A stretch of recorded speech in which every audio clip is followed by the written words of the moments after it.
front runners are now.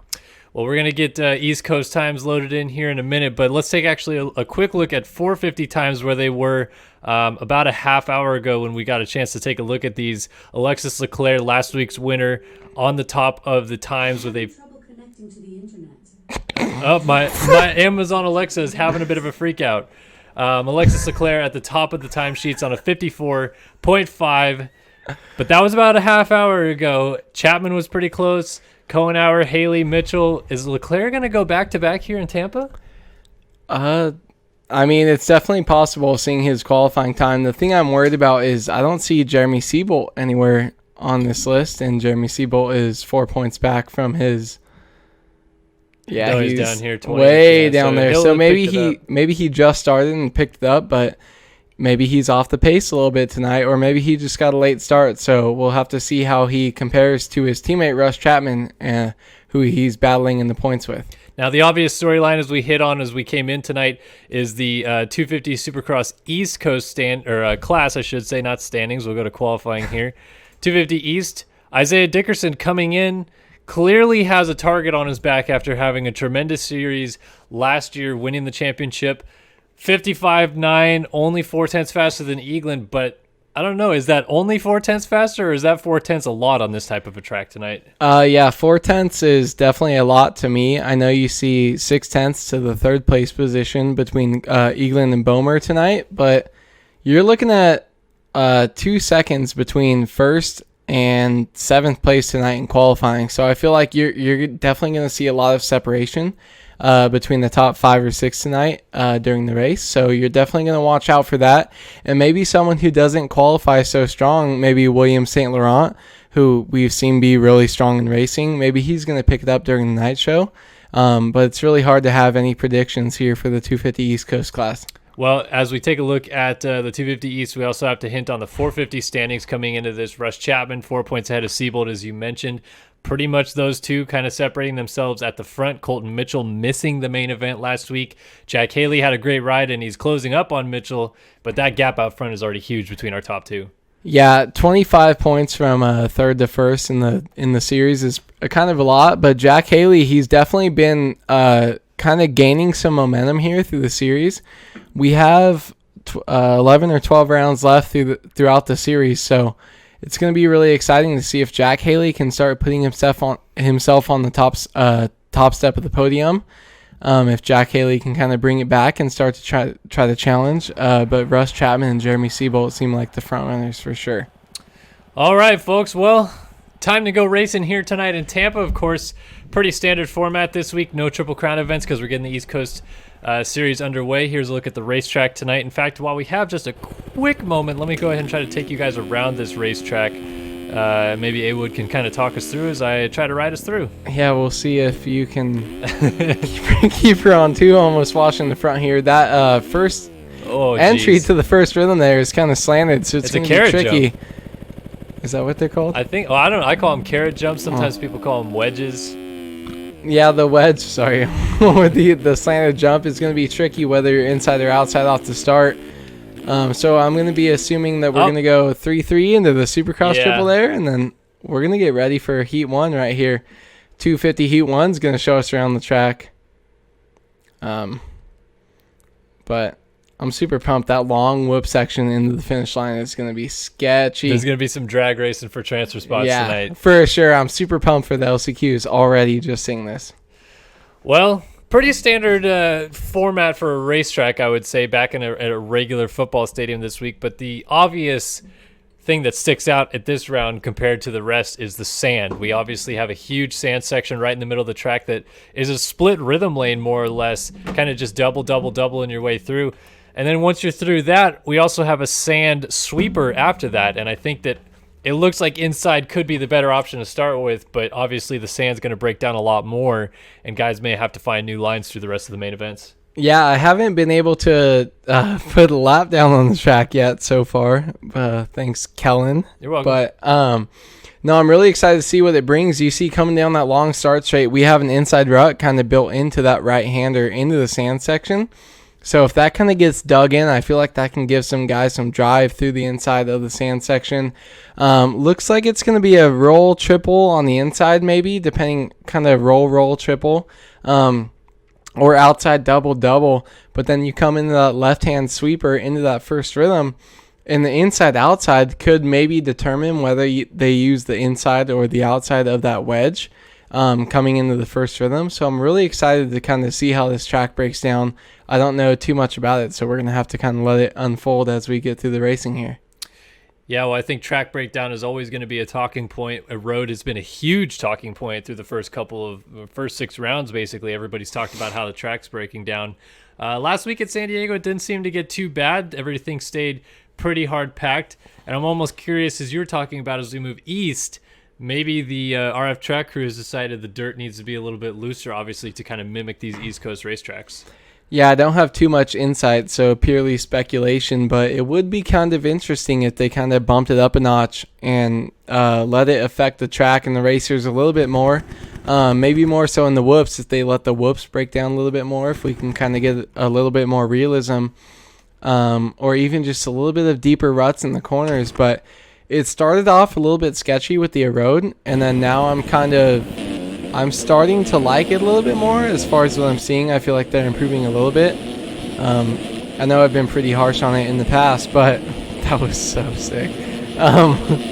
But I'm really excited to kind of see what happens here. You see that number 1 plate, red plate coming over, Isiah Dickerson. He's going to definitely look for a strong finish tonight, but I know there's a lot of challengers dropping down from 450 West, or people that have taken the whole West Coast off to try to challenge for this win here tonight. Yeah, it's going to be interesting for sure. This is our first look at everybody on the East Coast here tonight, including our defending champion, Isiah Dickerson, there in the middle. It is time to go racing. The first gate drop of the year for the 250 East region starts right now in Tampa. Perfect timing right there. You see Dickerson gets a good jump at 820 on the outside, giving me a little bit of Matt Burkeen flashbacks, but Dickerson going to have a huge lead coming into the first rhythm. He's going to go step on, off, and then quads into the corner right there. That looks like that might be a steady line for the 250 guys. Let's see what's going on here. Yeah, Dickerson getting the 3-3 and that quad to start the lap, so he's already well out in front. It's Bryan Spangler there on the 820 right behind him. Dominic Tiberi expected to be one of the front runners in this series as well. On the 77, we have Dylan Copeland, Julian Boehmer trying to jump into the mix on the 299. Kevin Frizaka, John Heilmann, Daniel Bachelet, just to name a few as we kind of run through the field here on lap 1. Yeah, so kind of looking here, if they go outside, double over, and then double again before that Supercross triple, that looks pretty comfy for the 250s. I'm wondering if they can break out any big lines and get through that section with only 2 jumps. I know we've only watched Daniel Bachelet as we see Heilmann make a pass right there, past Boehmer into the start straight. Let's see what they do through the sand section here. Split lines. Down the inside goes Heilmann, and to the outside goes basically everybody else. Kind of interesting to see how that is already shaping up as everybody tucks back to the inside at the end of the sand. And looks like everybody's going to go on-off quad here. I think that's going to be the mainstay line for both classes tonight. Oh, big crash in the background. Boehmer goes up into the Dabalos bales. Yeah, Boehmer there, number 299. He's a local SoCal kid. I don't know if he's from here, but he's definitely been riding around here for years. I've seen him at the track forever. Younger guy, definitely getting into the sim scene, and he runs the same number on his bike as he does in real life, so kind of cool to see him out here riding on the BPC team. He hits that double, triple, double through that single section here. I wonder if the 450s are going to be doing anything different, but he's in a good spot here so far in this heat race. Yeah, got to try to regroup after that fall. Look at the lineup of people all the way up to the front. Isiah Dickerson now looking at a 6.8 second lead on Tiberi and running that 1E out front on the MV Films ride. Looking like he's struggling with this triple line. I thought that might be a difficult section for these 250 guys. They really have to get that berm clean to triple in here. Yeah, you see Tiberi shredded the corner and then kind of greased that seat bounce, but still was casing up a little bit on that. They're all electing to go inside double, triple, double. That seems to be the best for the 250s. It can kind of funnel them into the inside here. They're going to go single, over, triple. That looks like the best line for the 250s here. I'm wondering, can the 450s hit a big triple quad or something and maybe separate themselves, or if they're going to be limited to the same exact lines? Tiberino good through the whoops, and he's got the gap at 7 seconds right now, so lost a little bit of time that last time through. Dylan Copeland in third right now as he's working it around on the number 35 Tagger Designs machine. Kevin Frizaka also coming into the mix on the 229. Yeah. Bryan Spangler, Daniel Bachelet just trying to run through the top 9 here. Nick Casella. Oh, Ethan Parks is down on the finish line jump. And here comes John Heilmann. Oh, Parks is in a terrible spot there as riders funnel by on the outside and now on the inside as well as they come over the jump. Yeah, definitely dropped some spots. I'm not exactly sure where the cutoff is here now as we see Juju battling right in front of Ethan Parks and then somebody else coming through right in front of him. Ethan Parks getting a gnarly slide out there. But this 250 class seems to be a little bit deeper. I feel like... Jeez. Dom just punted Juju, but Juju able to recover coming in there. But Dickerson, I feel like, has definitely showed us so far in this heat race that he is a front runner. And we're going to have to see if somebody in the 250 heat 2 can kind of come out and kind of match him. But I'm really excited to see a couple of people dropping down from 450s that weren't performing so well. It's not their kind of forte. Kevin Frizaka and Dylan Copeland, they're running, I think, around 3rd and 4th.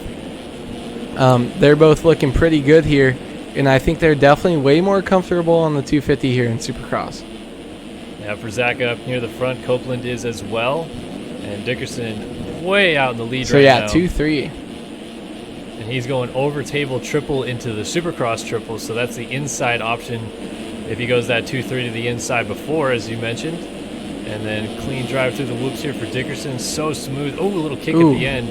Yeah, he looks so solid, though. You can tell if you're whipping the finish line like that, I feel like you're feeling super comfy on the track. And obviously with a 5-ish second lead right now in your first heat race, you're definitely feeling pretty comfy. And he knows he's putting the work. I like that little sneaky line there he did. If he does that during the race, though, if he's in a battle, you definitely don't have that option open because if something ends up happening, you'll definitely get penalized for that. But crossing over the bales, kind of making it work for him while he's all alone is pretty interesting. So still not getting the 3-3 into that rhythm, but it's almost like he's out front just kind of playing it by ear. And Dickerson trying to get it all sorted through there. Dylan Copeland actually going 2-3 there. And Tiberino still gets the 3-3. So it seems like Tiberino might actually be one of the faster riders on track when he's moving 57.7. He's actually going to get past Copeland, I think that was, who just tucked the front wheel. No, it's actually a lapped rider. Yeah, he's definitely gaining on Copeland, though. We'll see. His lap time is a 57.7 here, and he looks so comfy. He looks almost on the same pace as Dickerson. Let's go ahead and move forward a little bit and check and see what D-Cope's lap time is, and then compared to Dickerson's. We have a 58.8. D-Cope is 1 second off, but then Dickerson is 1 second below Dominic Tiberino's lap time as his best, and his last lap time even faster than Dom's best. So Dickerson definitely looking like a strong front runner, but some of these triple ins right there that we just saw him case up, I feel like could be really interesting if these guys are starting to go for these late in the main event, if that can mess them up. Yeah, I mean, Dickerson, it seems like he is really starting to struggle with that triple in line while others behind him are getting it clean. That could be crucial come main event time if Dickerson has to try to fight his way through the field. He may need that line in his back pocket to start making some passes instead of losing ground. And right now, just not working out in his favor. Yeah, it's looking good, though, for him. Dominic Tiberino actually dropped a little bit faster lap time there. Going to move a little bit closer to Dickerson's fast lap. I wonder what the guys behind them are running.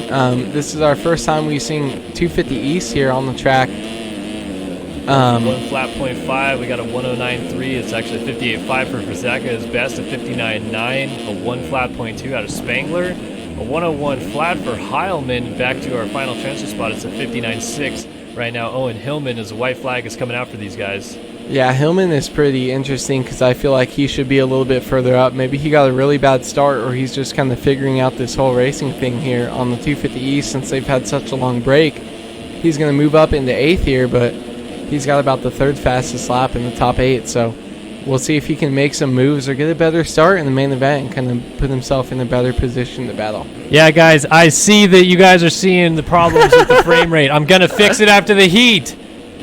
Gosh, if you've been here with us before, you'd know that. Isiah Dickerson picking up the win in the heat race. Dylan Copeland coming across the line. Looks like he's going to hang on for second. Tiberi could not quite get there in time and actually lost a little bit of ground on the last lap. Tiberi coming across in third.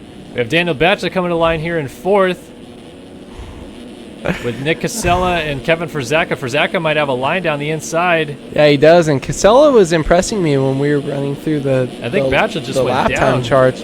Casella has a pretty fast lap. Look at that. Oh my gosh, Frazaka pulls it on the end. No? Well, no, he's off the track and he has not crossed the finish line just yet. He's got to get back over the finish line jump, and he comes across in seventh, backwards over the line. Owen Hillman eighth, and John Heilmann comes across ninth. So Tyron Tomic gonna miss out a little bit here. We also have Rasmus Balzer, and wow, they lapped all the way up to 12. So that was a what's that guy's name? Rasmus Balzer. Awesome. Okay. All right. So Dickerson takes the win in this heat. We're going to go ahead and try to fix the frame rate issues. We'll be right back. Yes. Rasmus Balser, huh? All right, folks. We are back live here on Start Your Systems. Hopefully, we have a little bit of these issues figured out at this point. Maybe, maybe not. We'll have to see. Should be good, though, and we'll try to keep an eye on it moving forward. Again, apologies for the frame rate issues, but trying to get some new stuff kind of figured out here. We were only trying to help. Yeah, we're trying to make the streams We doubled better. our internet speed, right? Correct? Doubled the internet speed. Doubled internet speed to try to bring you guys higher quality, better racing, better action here in the Start Your System stream. Hopefully we can get this all dialed in for 250 Heat 2 for you guys coming up. Go ahead, let us know if you have any more issues. We would like to get you guys settled in here and have the best quality of the stream we can. You're making it sound like you're like their waiter. Well, if you guys have any more that's issues, kind of like my new job. I'm kind of in that mode. Okay. So. Can I offer you just let me know. Yeah, that's what I do. Well, I just got a job at the restaurant, so I'm I legitimately like. I just want to make people happy. Okay. I believe it. Look, no cap. We got a no cap in chat. No hate comms, Kelly. No hate comms. All right. Yeah, we are back live and looking like we're running pretty It looks steady. solid. Yeah, I think we're looking solid. On our 1 frame per second here, the loading screen. Yeah, this is great. Well, I mean, that the frame on screen isn't actually the problem. We can see what's loading it. We can see the bitrate issues appear, like when you guys are complaining about frame issues. We see that on our end, like that comes across to us. So we're not. We don't actually need to be like told that the issues are bad. We're monitoring that at all times. But we just know that we suck when we suck. No, but we would like to try to get it fixed as fast as possible. I just hate to cut off the live broadcast and anything at all during a race. And it looks like we actually are having a couple issues here, but I think I know how I can fix this. So give me just 1 second. Get the wife off Netflix real quick.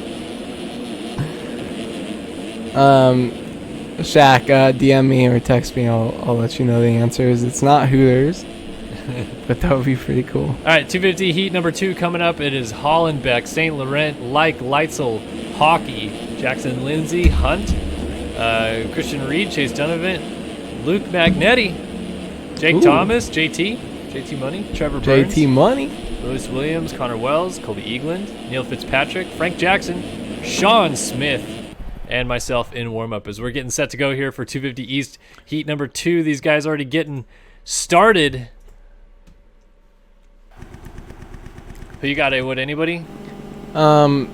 Laurent. St. Laurent for the whole shot, potentially. We're going to find out who is it going to be off the gate right now. Hollenbeck down the inside has a great spot. Who's it going to be? 250 East Heat number 2 underway right now.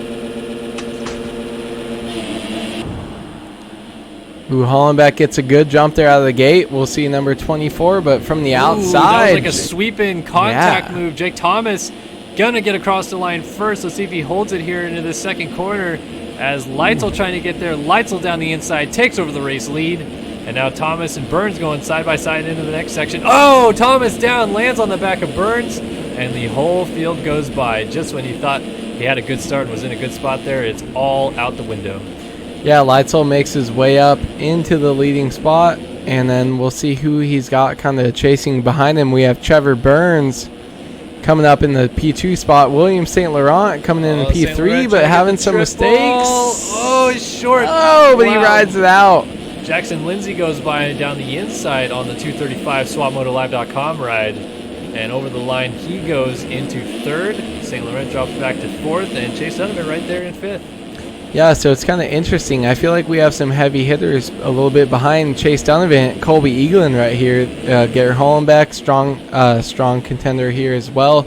Just maybe not the best starts. Even moving back further, we have Frank Jackson, Cooper Hunt, Kyler Hockey coming in through, getting chased by the Rockstar Husqvarna ride of Luke Magneti, who was looking really good off the start, but had a little bit of a bobble there. Knees weak, mom's Magneti. Coming down the inside, trying to get by people. We got riders going down in the rhythm lane. Kyler Hockey trying to sneak around the outside and hold him off. This is back here for the final transfer spot as Jackson Lindsay trying to get back into it. Yeah, Magneti using that different double, triple over, double line. Doesn't look like it's the not getting the fastest. Hockey not able to get it, and that almost runs into the back there of Jackson Lindsay. Yeah, Jackson makes that move. Run through the whoops down the inside goes Hockey back into the final transfer spot on the 79. I can't even compose myself after the Eminem reference. Kyler Hockey, though, comes back up and is able to make the pass, but coming down the sand section, it looks like Magneti has a pretty strong line, but that inside looks slightly slower. But he's going to get the drive out of the sand, and he's going to step on, step off, hit the quad just past Kyler Hockey, and move up into that position. I think these guys are back towards the transfer spot, kind of, aren't they? Yeah, this is all battling for basically the final transfer spot. I think Hockey is still Hockey's in it right now, but he just made a move. Hollenbeck had a small bobble and loses that position. Hockey almost gets into the back of Magneti, and Lewis Williams trying to swing around the outside. Casella, we did see your top 5. Congrats. But Garrett Hollenbeck dropping back, and he's definitely going to want to make a charge here. I feel like Garrett sees himself as a top 5, top 6 guy kind of in the main events. So if he sees himself outside the top 7 in the heat race, he's definitely kind of going to be kind of punching himself a little bit, kind of hoping he finished a little bit higher.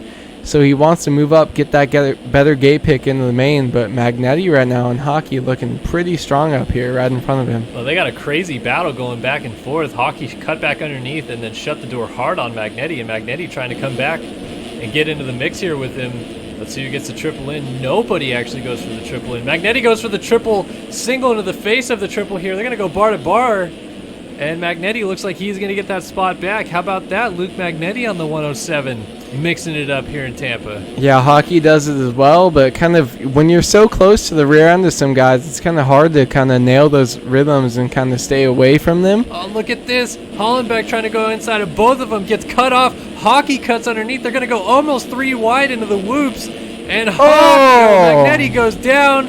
Hockey makes the move. His palms were sweaty for sure. And Fitzpatrick has to roll the finish line jump. Jackson Lindsay goes down, having to avoid Magneti, who is on the ground. And I believe that puts Fitzpatrick back into the final transfer spot. As we run, maybe actually he's 8th. I think Lewis Williams is in 9th. So Fitzpatrick's going to be in 8th, Lewis Williams 9th. So a little bit of a gap between 9th and 10th right now as Lewis Williams inherits the spot. But, man, these guys were definitely going for it. And I feel like this class is maybe a tiny bit top heavy as we see Logan Leitzel. Let's kind of see how far ahead he's kind of checked out over second place position. Maybe he's kind of looking to put himself up there as a front runner. Oh, as he has a little slide out there. But against our Heat 1 winner and the 250 Heat 2 racers are coming up just a little bit right behind, maybe 5 seconds back, so not too far off of him. Yeah, we got Colby Eaglin back here with Trevor Burns. So Eaglin looks like he's been moving forward this whole race on the 24 MV Films machine. Now finds himself in second. We can already see the sand in these heat races getting just absolutely tattered on that inside. I'd have to imagine before long guys may consider switching to the outside option. Yeah, the only thing is if they don't build up a rut early, I feel like it's going to be kind of the guys going loose out there, kind of sliding their back end around, and that inside rut, even if it gets really bad, I think the guys still might kind of go in for it if it kind of gets built up like a wall. But definitely could be seeing some mistakes there late in the main events later on tonight. Well, St. Laurent trying to hold off Frank Jackson at the moment. And Hollenbeck lurking a little bit further back here in 6th. We have Kyler Hockey still holding down 7th. Lewis Williams has now moved up to 8th. And Jackson Lindsay, who was down off the finish line jump a lap ago, now finds himself in the final transfer spot. So Jet Wisdom, Sean Smith, Christian Reed, Cooper Hunt, Luke Magneti, and Chase Donovan all have to find their way in somehow if they can, with time winding down here in 250 Heat 2. Yeah, Magneti definitely looking strong early on. Ooh, I don't know if that was crash out of Cooper Hunt. But Donovan, I feel like he feels like he should be up there. He's kind of been around for a while. But Magneti, after a strong first heat race, even though he's dropped back, I feel like he definitely has a lot of confidence coming into this 250 LCQ. And I would definitely look out for him to be one of the top 4 to transfer into the main event here tonight. Magneti trying to charge back towards the front. We see Jet Wisdom up here in 11th. Sean Smith is in 10th. None of these guys in transfer spot. They're all just fighting for a position at the moment. And white flag should be about to come out. We got a battle between... Oh, Kyler Hockey gets landed on by St. Laurent, and the Canadian rider on the 86 hits the deck. He's going to get remounted still in his spot, and Hockey not able to get the Supercross triple up here. Yeah, not sure exactly what happened as we see some Jackson more carnage. Down with the 172. A lapper, maybe? Or was that position? Mathis Boehmer. What? Excuse me? God bless you. Trevor Burns still battling it out with Frank Jackson. This is over 2nd as Leitzel. Oh, I'm sorry. This is over 3rd as Leitzel has lost the lead to Colby Eagland out front. So Eagland is charged all the way forward, and the MV Films guy is trying to make it a heat race sweep here. Yeah, Colby Eagland charging up through the whoop section. He's gonna coming to the whoop section. Last lap, and it is Colby Eagland taking the win here. 250 heat number 2 in Tampa. Leitzel gonna kick himself for losing the lead there on the last lap as he comes across 2nd. Frank Jackson getting jumped over by Trevor Burns. And here comes Hollenbeck. Let's see if Hollenbeck can get a run in the whoops to get Jackson. Not quite enough at the line. Oh, Kyler Hockey is down with that rider on the 172. Still not sure who that is, as I saw St. Laurent scoot by. Yeah, I'm not sure. That's, I think he's James still Wilcox. in a solid qualifying position, but we're going to see St. Laurent come over in 6th place. 7th place, Kyler Hockey. Lewis Williams, 8th place. And then your 9th place battle, not so much of a battle here. Christian Reed. Christian Reed's down. Oh, he's down. Sean Smith trying to get to the triple and get there in time. Christian Reed's going to have an awful drive in the whoops, and it's getting worse. Oh, man. If Smith can get a drive here. Oh, just missed out by half a second at the line. Christian Reed had to be absolutely pooping his jorts going through the whoops right there. Magneti comes across in 11th. Jackson Lindsay looks like he is going to finish up in 12th. 13th for Sally Slow-Mo, Chase Donovan. He'll be disappointed with that run. Cooper Hunt down in the final corner. We got Jet Wisdom, Peter Like, Connor Wells, James Wilcox, Neil Fitzpatrick, Jake Thomas, all not going through out of this one either. Cuts are in. Let's see if it changed anything. It did not. In fact, Sean Smith had a 2.5 cuts to his name and lost out some time there. Everybody else looks to have stayed the same. Actually, Hollenbeck got around Frank Jackson on cuts, and Logan Leitzel took the win on cuts. How about that? So 2.59 seconds of cuts towards the direction of Colby Eagland there cost him a heat race victory, and instead goes to the 18 Mad Cape ride of Logan Leitzel. Yeah, that's crazy that there's that much cuts in a heat race. Normally we don't see that much kind of action here with the guys losing too much spots, but Leitzel definitely, I feel like, not earned it. Obviously, he made that mistake, but I feel like that's a big confidence boost for both of those guys going into the main event here tonight. None of these guys in the 250 class have raced so far this year, so it's pretty cool to see kind of where they stack up and kind of see what we think the battle is going to be here tonight in the main event. Absolutely, very exciting 250 East Series getting started here in Tampa. Round number 1 of 9 of their series. Not 10 rounds this week. Or I should say not 10 rounds for this series. The West Coast goes 10 rounds. The East Coast goes 9 rounds. But we will see them square off twice. 2 showdowns. And we will also see a Triple Crown event. I think 2 Triple Crown events, I think, for the East guys. No, just the one, right? Because Triple Crown in Vegas for the West Coast. So guys. 2 for each class. 1 solo for the 2 East. showdowns, 1 Triple Crown for the East. 9 rounds total. West Oh, yeah. 10 Got rounds, it. 2 Triple Crowns, 2 showdowns.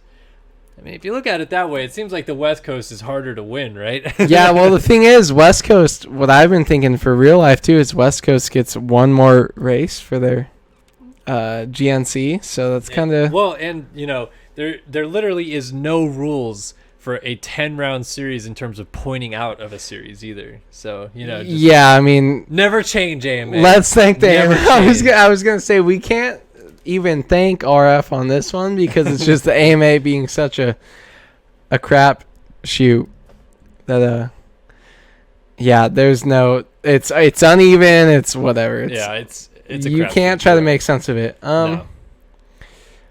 What do you think about the 250 racing so far? Do you feel like we have some heavy front runners here, kind of that have peaked out, maybe 2 or 3 guys? It does seem that way, right? It seems like we already have a clear and defined group of maybe 3 or 4 guys, like you were saying, that even if they don't start up front, maybe they'll end up at front by the end. And clear as day, it seems like Isiah Dickerson definitely is going to be the guy that everybody's going to want to beat at this round. Obviously has the red plate, defending champion, the number 1 plates, but going out dominating his heat race as he did, it's going to be pretty hard to knock him off the top step here. Yeah, and we don't get the luxury of kind of seeing the lap time charts between the two, but I feel like Leitzel definitely wasn't as dominant as Dickerson in this heat race. But Dickerson, even though he made those mistakes, I still feel like, or not Dickerson, sorry, Leitzel, even though he made the mistakes, I still feel like he can be a competitor there. Garrett Hollenbeck, just something I saw, he was way back out of a transfer position and moved himself up to like 4th or 5th. So I feel like there's a few guys that maybe weren't up front in their heat race that we could watch out front for in the main, or can kind of separate themselves from the field. Going on here? Oh, sorry, I didn't mean to cut you off. No, you're good. Juju, the freaking fish race cut me off. Juju Boehmer, though, good to see you out here. I know he's a local SoCal actual amateur racer kid. Yeah. It's cool to see some guys out here that actually ride dirt bikes like really fast, and they can be kind of decent in sim. So that's cool. Always a good thing to see for sure. Big shout out MotoX 11222 dropping $2 New Zealand dollars again. Thanks, buddy. Appreciate those Kiwi cash. Love it every week that you're coming around giving us little donos, and appreciate all the support through 6 rounds of the series. We're on round 7 right now here in Tampa. And speaking of round 7, we're about to get underway for round 7 in the 450 division. Heat races to decide the main event starters coming up right now. We also have a smattering of the West Coast guys jumping in here to the east. And I talked to someone close with Braden Carter yesterday, and he said he thinks he could podium in the 450 class tonight. We'll have to find out. He'll be in the second heat race. But coming up right now, it is 450 heat number 1. We have defending race winner and defending champion Alexis Clare and Jack Haley respectively in this one. Let's find out who's going to the main right now. Ooh, and an insane jump by Braden Carter out the inside. There's no way he does not hole shot as Will Whiteley gets a... Oh. Carter down the inside actually does get the hole shot, but he's going dead. down. And they're both dead. And it's going to be Leclerc to the front just like that. Oh my goodness. The race is over. Everybody's down. If this was real life, the red flag would absolutely already be out for that one. Leclerc getting away scot-free from all that chaos behind him. Now leads as Devin Davis moves into second. We also have Smith on the 4 peeking down the inside. Ooh, Smith with that sneaky line. Cuts a little bit of bails, but not too crazy. Just kind of bad jump out there. But he's going to move past Devin Davis, and Devin Davis looking pretty strong here. Let's see how he can fare on the 450. He definitely has a lot of experience here in this class. Let's see if he can kind of latch on to Jeremy Smith, who's been doing well so far this year. Yeah, Smith trying to get away from Davis and go run down Leclerc if he can. Further back, we have Chase Blakely. More of these West Coast guys jumping in here. AJ Green, Ash Deering, Zoa Cross, another West 250 rider, Dade Honeywell, Sabrina Ritzler. We've seen her a lot this year. And Braden Carter getting bunched around there with Jacob Hubbard. Back here, we also see our points leader on the number 29. It's Russ Chapman, and he's got to make a couple passes here to get into a transfer spot, I believe. Yeah, it's weird to see the red plate so far back But, as he gets into somebody and Braden Carter goes down as well, he's going to move up into the 9th place spot. I think that was Jacob Hubbard there.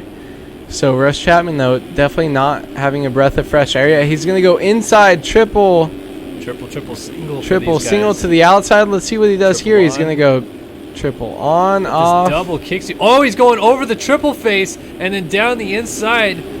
Definitely not the fast line there. He's got to rejoin the track safely in front of the rest of the field behind him. I've heard rumors, though, that might have been a fast lap line during qualifying. Not the best or the safest, but pretty interesting. If he thinks he can get that down and get that on the track next time, definitely might be able to sneak his way up through a couple spots. He hits that crossover line that we saw in the first 250 heat, and we see him go outside here, carrying that momentum through the sand. He is so nuts. Look at this line going over outside both tables, 5, double. Whoa, and then coming in, whoa, the 14 of Lang, and we also had a rider down. I think that was Blakely maybe. Oh, my. There is 7 guys in the air off the Supercross triple ahead of him, though. We got Ritzer getting crossed up here. Devin Davis coming down the inside. Here's Chapman jumping into the mix. There's 12 dudes in this rhythm. There's so many people mixed in suddenly, and it's all chaotic back here with our points leader mixed in. Over the triple, Devin Davis getting crossed up there with AJ Green. Davis down the inside. Block passes Green. Now Chapman hung up in the corner. Remember, everybody's still pretty close together here. Chapman goes back to 11th. Did you see that wheelie into the whoops right there by Chapman? That was absolutely insane. Might lose a spot from his teammate Holm as down the inside goes Holm. Hometown race almost for Holm, who's an Orlando native. And if you don't believe that this 450 class is so stacked, this is a battle for like 5th, maybe 9th. So look at how many people we have all the way to the back of the sand section. And Chapman's still trying to get a move done there on Tyler Lang. He gets a move done on Adam Holm, who has to go around the outside. And look at his teammate puts it over the berm. Oh man, Chapman going to be very frustrated with that one. But he's back and going. He's trying to work his way around the 43 there. What is that, John Short out there? Yeah. He's trying to get around the inside. He recovers so quickly, he's going to have to move up back through Jack Haley. Yeah, Jack Haley, our defending champion, also mixed in. These guys are all out of transfer spots still back here. Zoe Cross going bar to bar. What is even happening? AJ Green, some dualies, and there's Haley down the inside of Green. Into the whoops they go. Look at that run from Haley. If you didn't believe that this class was stacked before, now that you see the 250 West guys kind of mixed in here, along with the Haley original gets cross-jumped by class. Cross. Oh, and down he goes. He's on the start straight. Yeah, Haley's. That's kind of it, because you see how stacked the top 9 is, or top 12 basically. If you make one little mistake, you're going to be out of not only a transfer spot, but you're going to be out of a completely, any chance of getting into the main, because these guys are so close, so tight. If you go down in 5th, you're going to end up in 15th. So yeah, well, Russ Chapman has already had his misfortune. He is in 13th right now, trying to go forward. AJ Green is up here. Adam Holm looks like he's working on a transfer spot with Tyler Lang up here, and Lang wants to go after Hubbard. Devin Davis on the 30 is still mixed into this group, so it is not over. Davis is in 5th. Oh, Braden Carter just getting back on the track, some cross jumping, and 3 riders in the corner together there. Look at Carter on the 32. He's going to try to get both of them as Davis wheelies into the next corner. Rider on the inside. Look at that inside move from Lang, and he almost made it work. Yeah, who's that? Tyler Lang on the Carter inside, down the swapping inside. a little bit. Oh, Davis reacts nicely to Carter's move there, but he's going to lose the spot. Trying to go over table. Oh, look at this line from Davis. I thought he was going to tee him up, and he goes down. He hits the pole on the inside, and 4 riders go through. Davis going to lose a transfer spot as there goes Chapman on the 29 as well. Yeah, I'm not sure if Devin reacted or if he actually got touched there. But going for the triple in, a little overzealous, and takes himself down. I wasn't sure who that was there, and now Hubbard's down. So AJ Green is now in our final transfer spot, but Tyler Lang is down. Devin Davis going into a final transfer. AJ Green getting crossed up. Devin Davis almost through the front door. And he scrubs over the triple. He's down. AJ Green stays on 2 wheels. Hubbard now right behind Ash Deering as they come to the line, and we still have a couple laps to go. Yeah, so let's peek up front. I don't know if Leclerc is all alone out front, but he's down on the pole. Freaking checked out, 17 seconds, so that's going to end up to be about 7 right here after that fall off. But Braden Carter, 19 seconds down. Jeremy Smith. Smith second. We got Honeywell third. Carter now 4th. 5th for Chapman. 6th for Adam Holm. So the teammates have moved forward well. 7th for Ash Deering, 8th for Hubbard, and 9th for Tyler Lang. So still up for grabs here as Lang tries to hold off the charge from Blakely and AJ Green. Oh. Yeah, AJ has fought through hell for this spot right here, and now he's got kind of a breath of fresh air, but this like 5th through 15th battle has been so tight the whole race, and this is only our first heat race. This is not the main event, guys. We are not anywhere near close to the main event. This just shows you how stacked the class is. It looks like the AM class, yes, but it is not. It is the pro class. These guys will shred your face off, and Alexis Leclerc is just making them all look like they've never played before. I can't say Alexis Leclerc's name anymore because Alexa keeps yelling at us. Well, anyway, Leclerc bringing it down to the whoops one last time, and he has one 450 heat, number 1, taking the victory ahead of Jeremy Smith, Dade Honeywell, Rush Chapman in 4th, Adam Holm up to 5th, Braden Carter 6th, 7th Ash Deering, 8th Tyler Lang, and 9th is Hubbard, but Blakely trying to close it down if he can. With just a few turns remaining, Hubbard's got to get this section clean. Oh, man. Everybody coming to the line. If everybody can stay on 2 wheels, this group should be good. Up ahead, everybody coming down the whoops. Look at Carter trying to get a run on Holm. Oh, and he actually got him by a 10th. Whoa. Deering over the line, Lang over the line, Hubbard over the line in 9th, and Blakely misses out by 2.3 seconds in 10th. 11th was AJ Green, 12th for Sabrina Ritzler, 13th Jack Haley going to the LCQ, the defending champion. Bobby DeSell in his outfit here going 14th. Kyle Carpenter going 15th. Caden Speck also misses out here in 16th. 17th was Will Whiteley. Devin Davis, Zoe Cross, Craig Richards, and myself on the gate all going to that last chance qualifier. Let's take a look at cuts. Actually looks like Deering lost a spot to Lang on cuts, and Carter lost 2 spots to Holm and Rush Chapman. Dade Honeywell still ends up 3rd, 2nd for Smith, and 1st for Alexis Leclerc. Well, crazy race, Wood. 450 Heat 1 bringing the action tonight. You have your 250 West defending champion who moved up to East Coast, or moved up to 450s for the East Coast swing. He is not making the main out of the heat race, and my leash is choking me. Okay. And we also have our defending 450 points champion here not making the main as well. So our LCQ is going to be absolutely insane.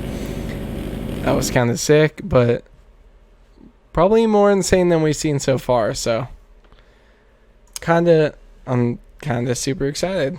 I know this is already a pretty crazy. It's East Coast. We have new racers, and West Coast we have like the guys moving up and people leaving, and it's just so crazy. So. Unbelievable. Well, we still have one more heat race to go. It's not even done I yet. felt like that was the main. There was way too many right? big names. So who else is even in this main?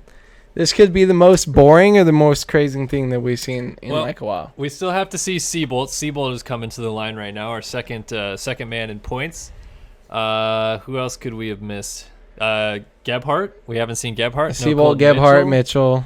But those guys so far out. The big story here, I feel like, is Seabolt. Only 4 points off Rush Chapman, his teammate, and Adam Holm, like riding him kind of crazy. Like I was a little bit surprised. Crazy. I mean, to see him get yeeted over the berm by his teammate, like you would think, oh, your guy's leading the points, you're gonna want him in the main, but I guess there's no team orders for Panini. They're kind of loose cannons. So loose cannons. Everybody's a loose cannon in Race Factor Gaming Supercross. Is that the term? Loose cannon? Yeah. No. I think that's outstandable.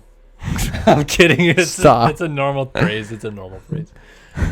Oh, man. What? Love me some Plessinger. He said it's Plessinger on the Pulp Show. Singer. I know. I'm pretty bummed because Singer. The OG phrase I heard from our buddy Burkeen was must be Plessinger. So a little bit bummed, but Burkeen doesn't know. Unbelievable. Plessinger is really. He's so cool. He is, dude. He is like the nicest. So cool. Have you talked to him yet? Working? Aaron Plessinger? Yeah. Yeah. Of course say? Since you worked? Okay, He's such a nice guy. It doesn't matter. You could say, like, dude, you just had an awful night, dude. Like, that was... Dude, you sucked. Well, before the race, he's like, or before the series, he's like, yeah, dude, my back was hurt. Like, I didn't ride. But you could say, like, dude, you had the worst night ever. And you'd be like, no, I know. Yeah, dude, it sucked. It was terrible. I sucked so bad. He was laughing and smiling. He's really cool. No, he's always... All right, folks. Yeah, you're good. 450 heat number 2 coming up. Top 9 transfer, 6 minutes plus 1 lap. Giblets. Let's find out who's going through once again in Tampa.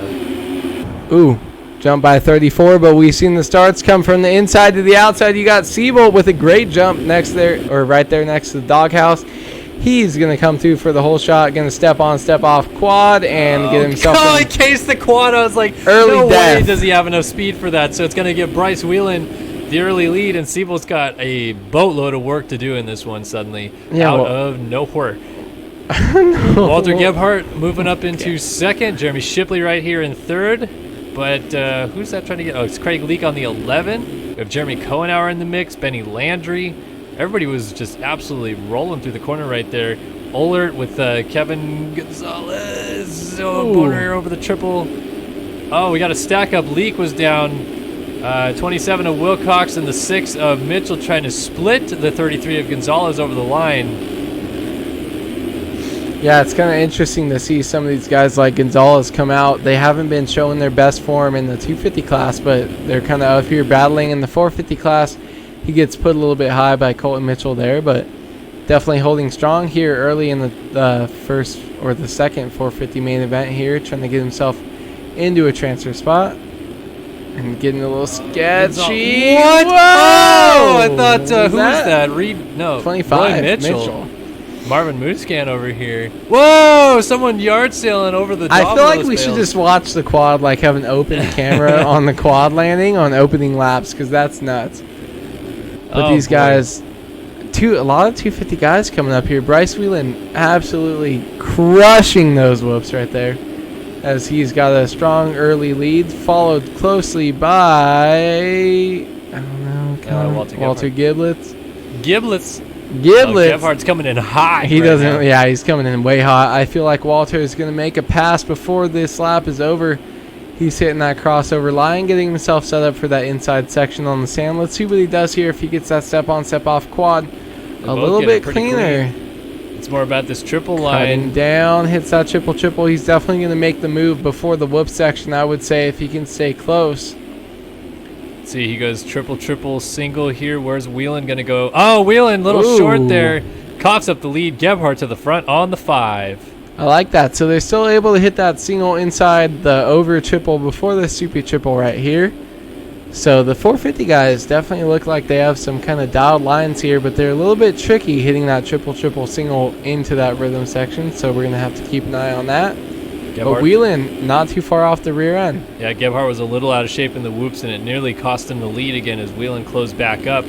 Let's look a little further back. We have Benny Landry battling it out with Jeremy Shipley on the 39. Casey Ohlert on the 66 is in 5th. Gonzalez, Wilson, Young, and Schmidt in transfer spots right now. Colton Mitchell trying to come up here on the 6th and get into the action if he can. Yeah, you have a lot of big names. Ooh, Mitchell kind of low-lining that cross-up line there. But you have a lot of big names outside of the top 9, so it's going to be really interesting. Either guys, Jeremy Siebel, or second place in their points, is actually 18th place in this race as we see him come across the top of the screen. So he's going to have to go to the LCQ there, but we'll see if Mitchell can kind of claw away a couple extra positions here coming into the main event. See what he does. They have a hefty lead on 10th, though. Yeah, Mitchell just stalking Tyler Schmidt right now for this final transfer spot. Looking to make the 175 into a mistake.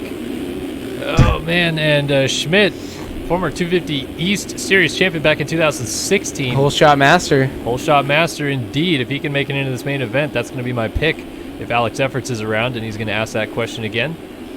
I will pick him for money for sure.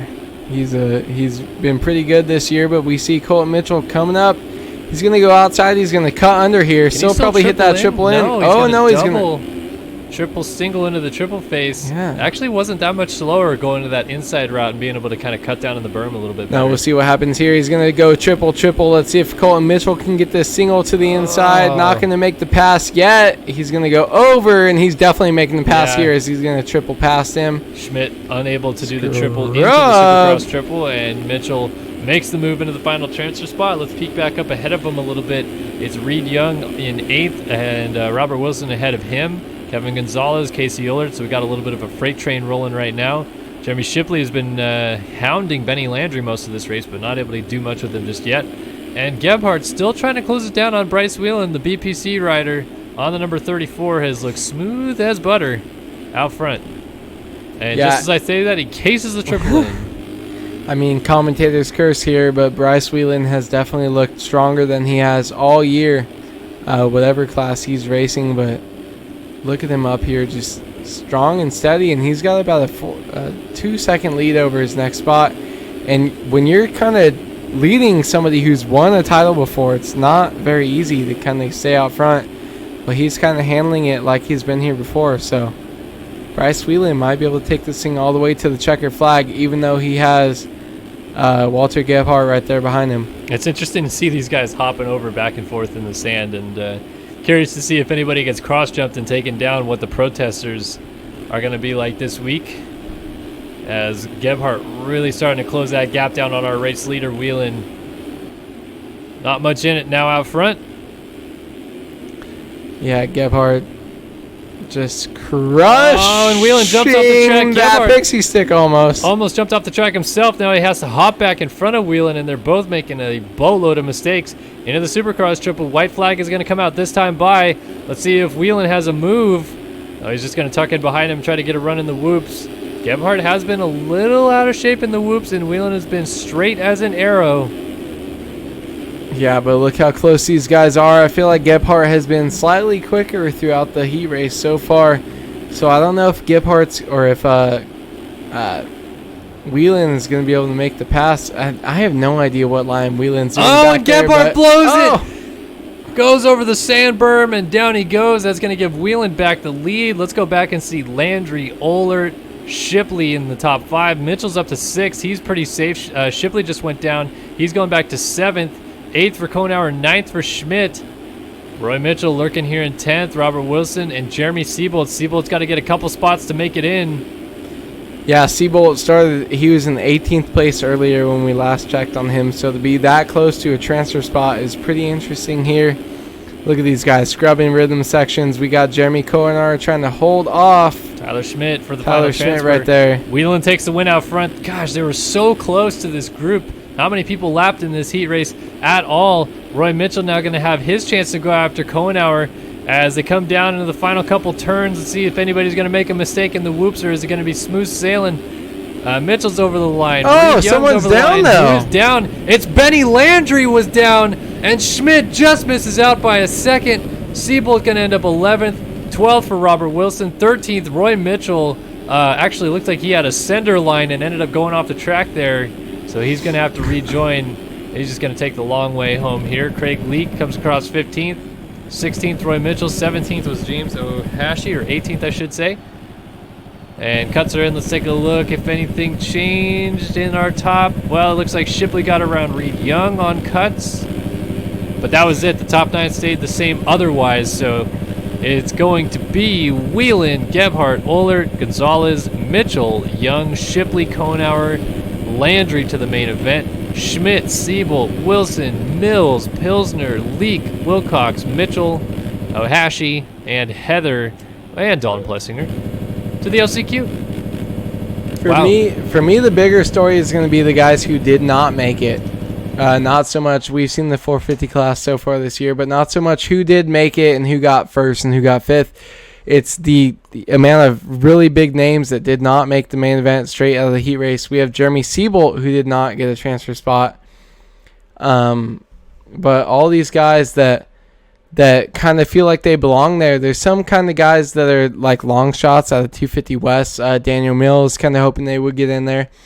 But you have Seabolt, you have Roy Mitchell, you have 2nd and 6th place in points who are not straight into the main event. So we're going to have to kind of see how that works out. All right, coming up next, it is going to be the 250 last chance qualifier. 4 runners going to the main event. The rest headed to the cheap seats to watch the main events happen. What's going on, everybody in chat? I see a couple people chit-chatting, hanging out, messing around. Looks like Kellen Williams is leaving. Good night, Kellen. Good night, name twin. 378 viewers. I love that. Love to see how many people we've had turn out week after week. What are you laughing at? I do still ride Darren Demo. I haven't ridden in about, well, it's been almost 2 months now, but I'm wanting to get back out there soon. It's just been hectic going to 4 of the first 6 Supercrosses and kind of working my tail off in the week, so didn't have a lot of time. But now that it's going east, I think I'll have a little bit more free time on the weekends and may head out to the racetrack on Sundays. So I'll get back out soon enough. What's up, Lil Skittle Nipple? Nice. Hey, Kellen, how are you? I'm good. Thanks, Jackson. Appreciate it. Do you post your camera files anywhere? I do not, Zach. I used to post on the forums, but gosh, I haven't posted on the forums in a long time either. Happy almost birthday, Max Albright. Call Landry a nerd. Landry, what a nerd. This track made me so sad. Yeah, Nathan Tunnel, this track does seem to be sad for some. Brian Haskell ribbed me for not riding in forever. John Blemler says he needs to get back into this game. Yeah, you do, bro. You're missing out. I felt a little... the baby's coming along good. She's 4.5 months in the belly right now. So we're halfway there. Almost gonna be a dad, Wood. Scary. I'm very scared. I ride a You're gonna be a great dad. CR250 that my dad and I rebuilt. Our bikes are both 16 years old. 16 and 18 years old, so definitely if you want to ask about a new bike, don't ask us. Benjamin Actually, Kemp tuning in from New Zealand. How was your Kiefer thing? The Kiefer video thing? Yeah. You didn't see the first video? What do you just don't pay I attention? didn't watch it. Yeah, I saw that. Man. I saw the preview, but gosh, how were the cockpits? Me and Kiefer slaving around in the pits on Friday. Yeah, just sitting on the bikes. And Cooper Webb's KTM video yesterday. And what kind of sag were they running? What kind of sag? I don't think we talked about sag. I think we talked just about cockpit rider triangle. Basically, where Cooper Webb places his nuts on the seat is what we were talking about. Really? No, I don't. Honestly, I feel like that's what you. Exactly I'm not in the mood to talk about it right now. I'm talking about this 250 LCQ. Wood. We got 4 talk riders about nuts on seats. Let's see if Flagger quiz. Who's gonna make it through here in Tampa right now? Oh, big jump out in the middle. 92. Adam C. and Cirillo ripping a whole shot here in the middle. It is going to be... Not Dom. It's going to be Billy Kunitz putting his nuts on his handlebars. 63. Look at that guy. Dominic Saulnier coming down the inside of Rasmus Balzer and Julian Boehmer. And then kind of a stack up behind them. Oh, Boehmer almost jumps into the back of Saulnier there. So I'm getting yelled at by your wife. Dominic Saulnier definitely chasing right here. Oh, is he going to go down? That's going to let 2 guys by him right now. And that's going to be... What? Who? I don't know who you're talking about. The 2 guys that passed him. Okay, well, it's Billy Kunitz out front. Julian Boehmer Juju second. and Rasmus Balzer. And Dominic Saulnier in 4th. Okay, so Dom's still holding on to that 4th place position, chasing the balls around the track. Balzer is going into the sand section. Juju, though, his pro debut in 2nd place in this LCQ. But Lager Patrick just got absolutely Alexander Lagerkvisted. As Ethan Gers coming into the mix also. Oh, who's down? It's Juju Boehmer. On the BPC number 299. He's gaffed it. Oh, and he's almost going down again there. Is he going to get the triple? Oh, big sender line. Let's see if he cased it. Oh, a little bit there. What's gaffed it, man? It would continue talking about the race. Billy Kunitz. Okay, I don't know what that word means. Rasmus Balzer also doubling the triple. That's the hotline out here. We got Alexander Lager. Yeah, apparently. And Dominic Saulnier. Ooh, Saulnier got a terrible drive in the whoops. That's going to cause everybody to stack up onto him. Ethan Gerst. Oh, and Ethan Dom Parks. goes down. We got an Ethan battle to the death here for the final transfer spot. It's Gerst and Parks side by side. Gerst is battling with Parks right now. We have Parks Juju stuffs looking him in the corner. Parks going to make that pass, but Juju wants to come back up. Juju has shown the speed so far. We'll see if he can make this pass back. We have a three-man battle here coming into this rhythm section. Let's see if they grease the quad out. Oh, Parks greased it. Gerst greased it. He's Gerst it. As they both go for the 2-3. And look at Ethan Gerst has a good line into the triple face there, but he's going to come up a little bit short on the pass attempt. We got Boehmer back there still looking for a move on the 299. Boehmer's going to make going for the Vince move. Freeze moves out here. Juju has to go outside. Not going to be able to make the move yet. They both case up, and Juju's going to whip alongside Dooley's Ethan Gerst, and he's going to cut down underneath, and he's still going to be chasing a little bit as Gerst out of shape. Who was down? Was that Parks? It was one of the leaders. Lagerfist now in second. Parks is in third, and Gerst. Oh, Boehmer. Oh, he saved it though. Boehmer's all sorts of out of control here now.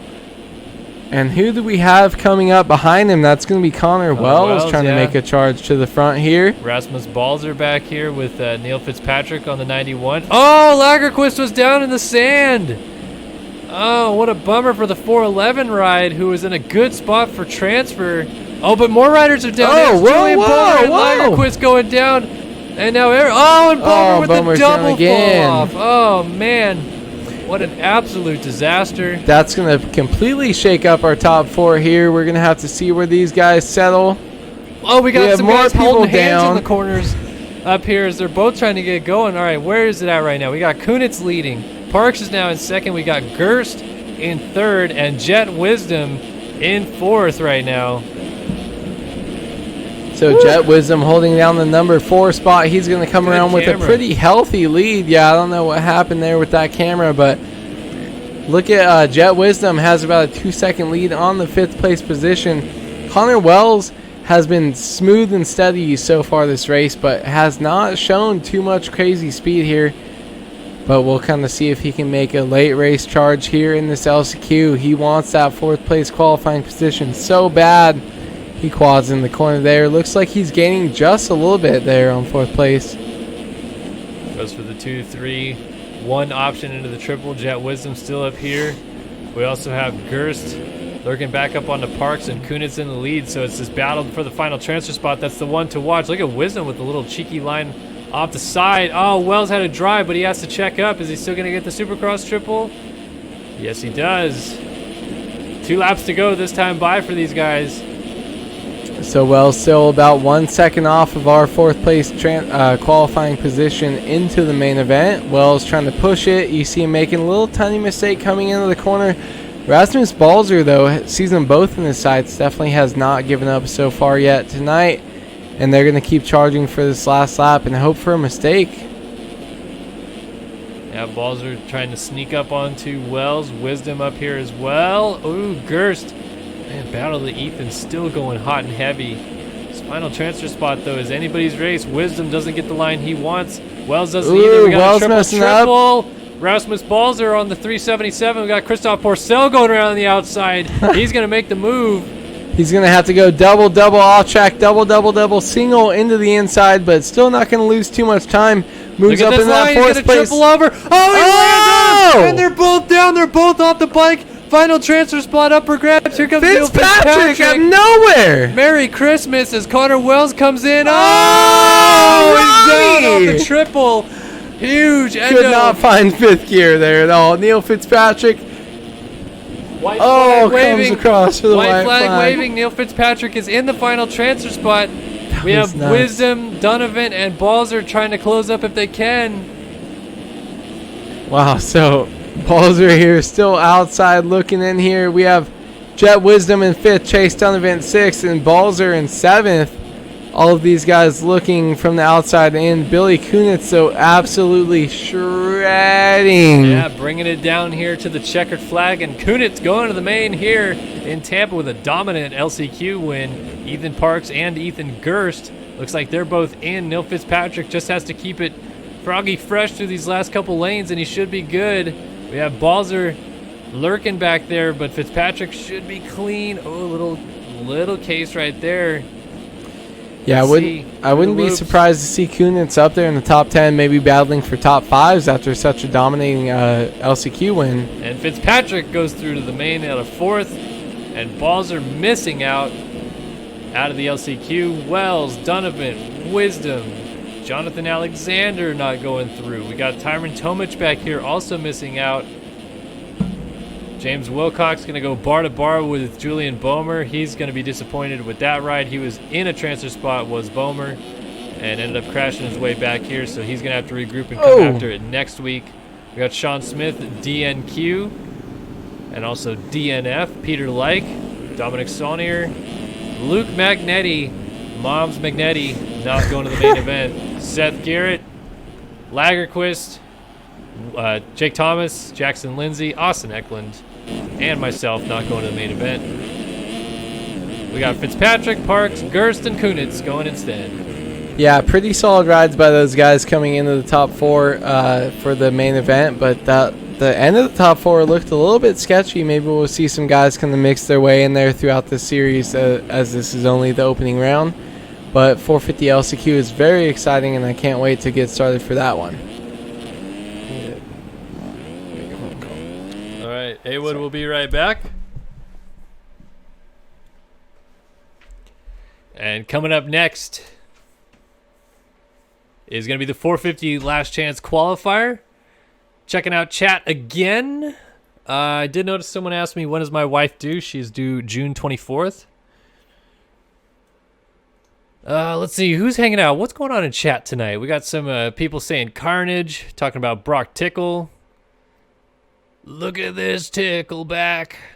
Every time I see him, he makes me laugh. Coming back at Tampa this weekend. Let's see, what are we missing? Got Little Ripa racing Supercross Futures for Tampa. Jeff Walker in chat, wishing him good luck. What a good guy Jeff Walker is. Such a nice dude. We got Moto Go-Go hanging out. What is your opinion on the Yamaha for Supercross 3? Good bike. I like it. I like using the Yamaha for Supercross 3. Let's see. Leroy Jenkins. Ethan Parks, my boy. Putting it in the main event. I appreciate that. Making SYS FamMX Racing look like we actually still exist in this series. Thanks so much. Dylan Love, what's going on, buddy? Appreciate you dropping by. I still play MX Bikes, Jaunts, just a little bit sometimes. I need to get back into it a little bit more for sure. I am my baby's father. Why haven't I fired Awood yet? Because you haven't driven down here yet, Jackrin, to fire him for me. I'm very hyped about Tickle's return. Who have I got this weekend for 450s? I don't know. How about, let's say AC, right? Because Florida guy, Florida race. Why not? I like parity in the series. So let's just say AC is going to win it this weekend, right? And then we're good there. My Supercross 3 setup, I run -5s on everything that's related to the shock and 0 on everything related to the fork. And then medium gearing. Simple. All right, heavy hitters in this 450 LCQ. Jack Haley, Roy Mitchell, Sabrina Ritzler's been in some mains. Craig Richards is the defending West champion. He's in this one. And, of course, we also have Jeremy Siebold, who's second in points, in the mix as well.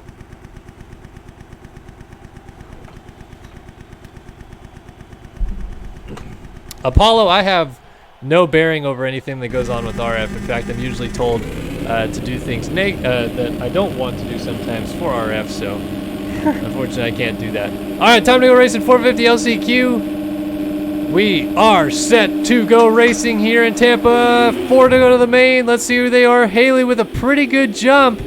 Let's see if he controls the corner. Oh, Tyler Schmidt tried to get in there, but it is going to be Haley picking up the whole shot. Jack Haley, though, Jeremy Seabolt right behind him, and I saw Chase Casella did not get a very good jump there, but we're going to see who trails Jeremy Seabolt as we see Monty Wilson trying to jump alongside him, losing a little bit of ground there in third place. So Seabolt trying to deal with Wilson. Wilson coming across a little bit, and Caden Spector on the 87. Remember, only 4 go out of this last chance qualifier, and Seabolt and Haley absolutely need to make it into the main event here. Yeah, you definitely want a good start, and these two are really high up in the point standing, so you're definitely going to look for them to make it all the way through this LCQ, but anything can happen here, as we do have some heavy hitters coming up behind them, but these two off to definitely a really good start here in this LCQ. Yeah, Haley's got to be stoked with that kind of a start in this one. Always good to get out front in a last chance qualifier and let all the chaos ensue behind you. And obviously bringing Seabolt with him. Wilson in a pretty good spot, and Speck here in 4th. But how about we got Tyler Schmidt, Thomas Wilcox, Joseph Pilsner, Sabrina Ritzler, all coming in a freight train right behind him. Yeah, and I think this is going to be a really crazy Speck. battle. I think that's Speck down, so we're going to see Pilsner come through. We're going to see Ritzler come through as well. And we do have Chase Sell after that horrible running into the gate and has moved up into like 7th right now. So definitely a good comeback for him. But this is going to be a crazy battle for 4th in this LCQ if I can predict that. Yeah, we're already here creeping right up now on the 2-minute mark. So only 3 minutes and a lap left to go in this last chance qualifier. And everybody jockeying for position as Pilsner getting a little bit of huckabucks through the whoops. It is still Haley from Seabolt. And Robert Wilson holding strong in 3rd. Tyler Schmidt now finds himself in 4th. Yeah, so this top 4 looks pretty consistent, though. I'd see Monty up there. I feel like Monty can get pretty comfortable up there in 3rd place. And then Tyler Schmidt, he's been having great starts all season. That's kind of what he's been known for now. But so Pilsner and Brina and Chase Sal, they're going to definitely have to put in a lot of work to gain up there and try to battle for that top 4 spot. Pilsner and Ritz are still battling with Bobby DeSalle behind them. And I think that's Devin Davis potentially back there on the 30 Mad Cape Suzuki. Yeah, Devin Davis kind of finding him outside of this battle. It could be good if this gets kind of hairy up here for this 5, 6, 7 spot. But these guys all just need to try to put down as fast of laps as they can and kind of work themselves up here to try to get knocking on that door for that 4th place position. Ritzler going to try to make a move on Pilsner, but as you said, they're all trying to kind of work together and potentially maybe run down Robert Wilson, who's coughed up the 3rd position now to Tyler Schmidt on the 175, and Wilson tucks the front wheel.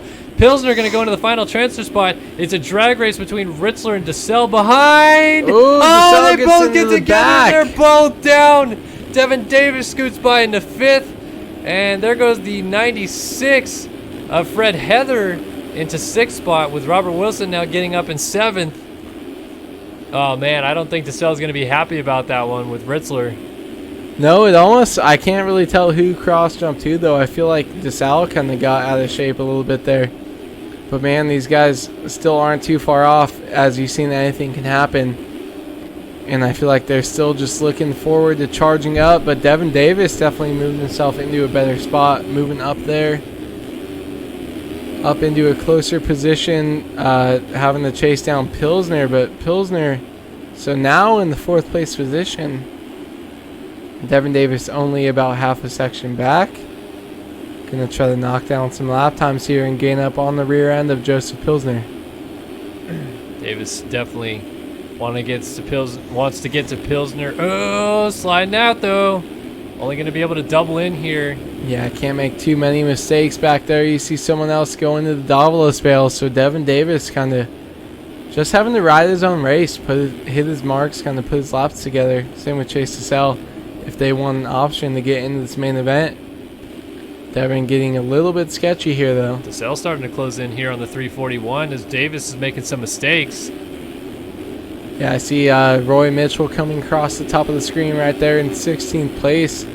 Not a good LCQ for him. Looks like he's going to be out. Kind of tough for him. He's 6th in the points so far, so going to be a big bummer for him. But we see Bobby DeSalle trying to move up and try to make a move. He's going to have to get stuck on the outside of Devin Davis. He's going to hit that cross-up line. Can't make anything work of it just now. But really, both of these guys are too far back to be messing with each other much as to sell a little short on the quad. Still hits that triple though, that 450 line looking pretty solid, but Devin Davis just kind of whipping in. Man, still trying to hold on, only hitting that double though. We're going to see Casella go behind him, triple single. Not sure if he gained too much time there. Yeah, not too sure either. Is he still just sitting back there lurking as Davis wants to run down Pilsner? White flag is out though, and Pilsner's in a really comfortable spot. Seabold has taken over the lead out front, and he is looking to be on cruise control. I almost wonder at this point, him and Haley both had a pretty easy go of it in the LCQ. Do you think it helps them at all to have a little bit extra race time? Not necessarily just track time, but feel how it races going into this main event. Yeah, I think so. The LCQ can be really scary. Man, you see Jeremy Seabold jumping off track there, but you can try different lines. I feel like Seabold is so far out front. He hits that crazy triple over the Supercross triple line, but they can kind of work some stuff out. Maybe they're not as comfortable, but Jeremy Seabold's going to take that win here in our 450 LCQ tonight, and Jack Haley not too far behind him. Yeah, Haley going to finish up here in second. Tyler Schmidt looks like he has third locked up. And Pilsner looks like he's just got to get through the whoops clean. And he is headed to the main event as well. Davis going to get pretty close here at the end. Pilsner, a little out of shape. Davis with a great run. And he crashed on the finish line jump. Oh, man. Devin Davis had such a good run through the whoops, and it all came apart. And Zoe Cross flipping through the whoops as well. Everybody doing the full send line through the whoops. Casella ends up fifth. And then sixth there is 71, the old school Zach DePuy. That's actually James Ohashi. Robert Wilson coming through the hoops. Who else is coming through the whoops? Let's just watch Devin Davis cam here. Someone else over the line, 43. We also got Jason Anderson. Oh, Chase B. I think. Oh, yeah, ninth. Chase B coming across the ninth. Wow, so many people missing out. It's almost like those 250 West guys move over to the 450 class, and we almost have just as stacked of a 450 class as we've seen, but it's a whole new set of faces since we had the 250 guys moving up here. So Seabold and Haley both survived tonight. Seabold, that is huge, only being 4 points down in the championship. Having to go to the LCQ is never an easy thing to handle, but Seabold's done the job here. And he is now going to head out to the semi, get that bike cleaned up a little bit, maybe get a fresh clutch in it, and come back out here for the main event and try to rip a start from the outside gate pick. Yeah, the outside gate pick might not be too bad here tonight on tonight's racetrack. That outside kind of towards the box / outside, almost favoring some of the guys who have been getting hole shots here. But pretty interesting to see. Jeremy Seabold almost missed out, and he's second in points, so that's a little bit sketchy, but glad he made it through to the main event. By the way, I want to give a shout out to Ty Baker, who dropped $19.99 20 buckaroonies to our Dono box. Says some good racing, pumped for the main after the racing tonight. Can I get your predictions for the racing this weekend? A-Wood, take it away. Oh, geez. What class? Both. The man gave us $20. He deserves some in-depth knowledge right here. All right, so here's what I'm thinking. So I feel like it's kind of a toss-up between Tomac, Roxon, and Webb. Webb definitely has that kind of advantage, kind of the momentum, but I feel like Roxon, maybe the East Coast dirt, he's been riding out there in Florida.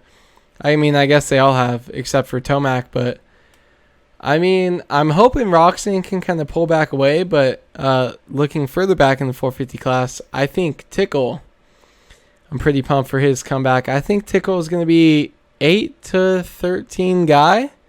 Maybe some people don't have as high of hopes for him, but I've seen him ride out here on the West Coast. He looks pretty good, so I think you guys should kind of watch out for Tickle. East Coast 250. I am all in on McElrath. It's a little bit tricky because I'm pretty close to, I feel like, McElrath, Jordan Smith, and RJ Hampshire, who I feel like are all going to be pretty heavy title favorites. I'm not sure where RJ is going to kind of stack up. I haven't seen him. But I think Jordan Smith and Shane McElrath are going to be above Sexton. I'm not really sure how you feel. But Sexton being defending champ, I think I would look for Shane McElrath to kind of come out and win in Tampa. And Jordan Smith, I don't think he'll be off the podium. And then I would throw Sexton slash RJ Hampshire kind of in there for the last spot on the podium. Yeah, I think I could agree with that. I think McElrath's going to win this weekend because I think he's just fired up and obviously wants to prove that this switch over to Yamaha was the right move. But I don't know if I put him above Sexton yet. I think Sexton still just has just a slight edge in that championship. Obviously, guys like J Mart with experience are going to be huge in a series like this as well. I'm hoping like Hampshire makes the right steps this year and can win races. But I would say my podium this weekend, probably pretty similar to yours. I think maybe McElrath. I'll put Jordan Smith second and Sexton third. I think I go McElrath, Smith, Sexton as well. I think Hill, though, dude, Hill looks so good on Instagram. And I know it's only Instagram, but Hill is easy 5 to 10, right? Well, here's my problem with Josh Hill. I think he's been putting in enough work. I do think he's been putting in work. Dude, he scrubbed the whip section. But he raced in Australia, and he got tired every single time he hit the track. But what was his program like? Do you think it's much different? He looks like he's riding a lot. And I'm sure he's riding a lot, but I don't know. Like, I just feel like I think he'll be fast. I think he'll blow us away with speed. But I feel like when we see these guys make these comebacks as he's doing, they're just not the same intensity level as the young whippersnappers they're going up against. And he's done it before in 450, right? So I feel like, can you say 5 to 10? Because the class is stacked. I don't know, East is way more stacked than West, in my opinion, as far as I think Nichols coming back soon. Field, but I think the top half of West is heavier. I think West is kind of between three guys. My boy Mosman has been a little bit off, but I feel like top 5 is going to be all sorts of crazy. All right, well, enough talk about this upcoming weekend in Tampa. Let's talk about what's going on the gate right now. It is the first round of the 250 East Region Series in MX Simulator right now in Tampa. Oh, and look at that jump. You see a big jump by Dickerson, only on the inside, though. He's actually going to get pinched off from the outside. And whoa. Who's going to get that whole shot? I didn't see who it was that snuck down the inside. It's Copeland. D-Cope dies. Copeland goes down. Going to hand over the lead to Hollenbeck. Oh, and Hollenbeck goes down. 2 Tiger Riders going down before the second turn. Oh, my goodness. And so it puts John Heilmann up front for, I believe, what is his first career race. I don't remember seeing this name much before, but here comes Isiah Dickerson hopping to the outside. Oh, Tiberino here on the 77 is going to try to make a move down the inside. Oh, crossover from Dickerson on Heilmann, and Heilmann's going to stuff him right back. Ooh, Dickerson with a smart move, staying high there, gets a better drive through the whoops. He's going to come over as our first lap leader, I think. Yeah. It was a little bit long. Heilmann trying to cut back underneath. And Heilmann is not Dickerson, scared. A little bit of a crossover, gives him no room to the bales there. And Heilmann going far inside there.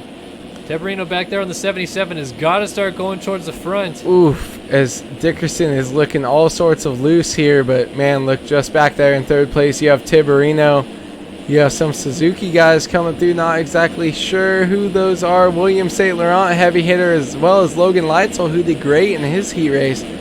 So the kind of heavy hitters I feel like we thought we were going to have are fairly close up here. So I feel like this could turn into a good main event as long as Dickerson doesn't just take off with this early lead.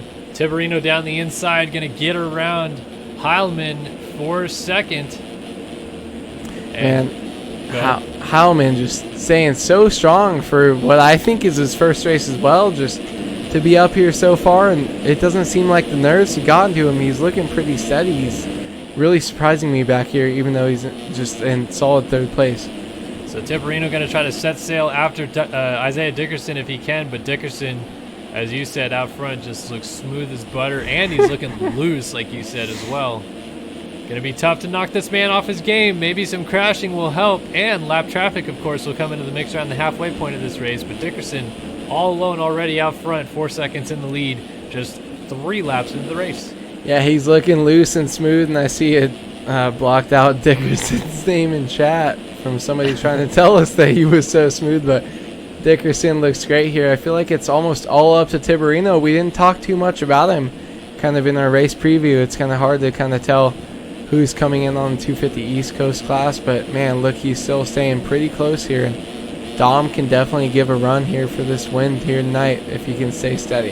Yeah, Tiberi knows how to get it done. That number 77 isn't a high national number. It's actually his career number that he's had for about 4 years now. Yeah. So Tiberi not only very fast in his own right, but has been fast for a good long time, and he knows how to get it done. He's won these races before. He's been up front a lot, and he's challenged, and at the moment he's actually closed that gap down now to about a 3-second lead only for Dickerson out front. Yeah, Dom is definitely no slouch, and that number 77, as he makes a small mistake there, going to lose just a tiny little bit of time, but yeah, that number 77, it might look high to some of you guys as we see Logan Lightsall coming up behind with number 18, but Dominic Tiberi, to me, is a lot scarier. I mean, I know Logan Lightsall kind of out here trying to prove something, but Dom is definitely a veteran of the sport and trying to gain up some time as you see Logan Lightsall feeling comfy as well, throwing some big whips over that Supercross triple. Yeah, Lightsall trying to go with Tiberi ahead of him and trying to run down Dickerson out front. We have William St. Laurent up here in the mix as well. The number 86 in 4th. And then Bryan Spangler right now sitting in 5th. Bryan Spangler is also a former race winner in this series. He won the 2015 Oakland 250 main event. So he's been around for a long time as well, kind of come back and forth. Hasn't been around racing the last couple years, obviously, with that high national number. But back here proving that he still belongs to be at the front. Yeah, it's interesting when you see these type of guys, you know that they've won races before, but they might have been out of the game for a little bit, so maybe they're a little bit rusty, but man, there's still no slouch out here on the racetrack as you see Spangler kind of getting it together after a small little bobble there. But right up behind Spangler, you do have some heavy hitters here coming up front. You have John Heilmann, who's still his first race, and then you had Dylan Copeland, but Ethan Gerst is actually going to get past him. And maybe we see some new faces coming up here, showing up on the East Coast 250 run. Yeah, Copeland now ahead of Gerst, as you had mentioned. We also look back and see Kyler Hockey rounding out the top 10. Lewis Williams back here, bar to bar with Kevin Furzaka. So little small battles going on all the way through the field, but we're 5 minutes into this 15-minute plus 1 lap main event in Tampa, and a lot of time still left on the clock for some passes and battles to be had. Yeah, definitely some bad starts for some of the guys that I thought would be a little bit further up. I saw Garrett Hollenbeck back in 22nd. I don't know if he had to quit or if he just got a really bad start and he's struggling back there. But a little bit spread out, but kind of showing us some new faces here as we see Trevor Burns, Bryan Spangler up here battling for some top 5 positions. So pretty exciting to see some new faces out here, or faces that we haven't seen in a while, such as Bryan Spangler here. Yeah, Trevor Burns trying to get a move inside of the top 5 on Spangler as they hit the whoops this lap. And looks like Burns had a little better drive, but Spangler controls the inside into this corner after the finish line jump. Maybe Burns can cut back underneath here, and he tries. Gonna go side by side down the mechanic straight. And Burns, both actually were tucking to the inside. Ooh. Burns actually uses that inside run. Let's see if Spangler can get back by. No, Burns actually makes the pass. Interesting how many people are deciding to go wide in that corner, because clearly Burns just made that inside work really well. Yeah, Burns there. just made half a second at least. And then he goes down just after making the pass. And then Spangler gets ran into there by Heilmann. Heilmann's now stuck up with Copeland. And then coming in is a 260 of Gerst. As there goes Trevor Burns getting up right in front of Ethan Gerst, his teammate actually. Don't have their skins. Yeah, kind of a bummer, but really interesting to see that sand section line with that inside. You saw him go outside there, kind of tuck underneath, and gain, like half a second. So I'm really surprised that unpopular inside line was able to gain so much time there. And maybe we'll see some guys switch to that a little bit more. Dylan Copeland trying to get a line up the right side of the whoops, not able to make it happen over the finish line. Cuts back underneath, trying to get around Heilmann here on the 191. And they're drag racing down the straightaway as well. Interesting to see there's actually some braking bumps kind of developing coming into that corner there. Straight off the flat, a little lines and some bumps getting guys offset as they're trying to brake for that really tight 180. Yeah, and we'll see Dylan Copeland didn't actually lose too much time there. Oh, He's gonna, big yard sale. Heilmann down. Copeland goes through. Gerst and Burns in the background also make their way by.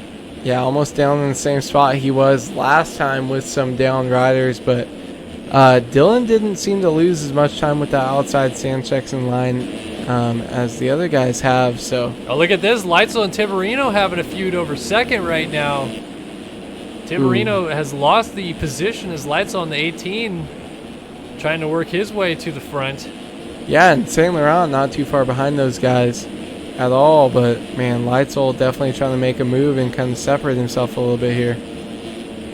Good to see that Suzuki's still having a good showing here, but William St. Laurent tucks the front wheel right as he's in the mix for this battle, and he's going to fall back a little ways now. Fortunate to get up. He's still in fourth, and he's got a big gap behind him, but he was right in the mix there for a podium halfway through this race now. Yeah, St. Laurent just a little bit back, though, but Tiberi having a few mistakes trying to hold on here and keep together his solid ride, but now he's got to chase back down Logan Leitzel here for the second place position. Leitzel now dealing with heavy lap traffic, and we'll kind of see how this can affect some of the racing here. I think that's Billy Kunitz there on the 63 right behind Leitzel as they're funneling through the lappers. Dickerson looking at about a 10-second advantage out front, and look at that, his teammate, I believe that's Colby Eaglin on the 24, getting lapped right there. Only 9 minutes into the race. Eaglin, who had a fantastic heat race going, not going to be thrilled with that one. And now Leitzel still trying to weave through the lappers. Tiberi also struggling with them a little bit as well. Yeah, Leitzel is kind of like so far back from the lead, but at the same time, it's kind of one fall off. So it looks like a lot with how consistent these guys have been. But if your leader makes a really big mistake, then I feel like Logan Leitzel will be right up on there.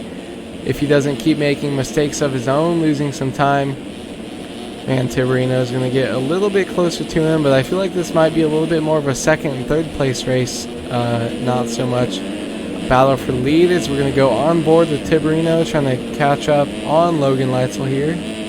Just about to crest past the 10-minute mark, so 2/3 of the time distance is now gone. And we still have 5 minutes and 1 lap remaining in this race. A lot up for grabs here at the opening round in Tampa. Tiberi trying a little sneaky outside to in move there on the rut, but actually looks like it lost a little bit of time. Yeah, that sand section looks super good, though. I like the way it's breaking down.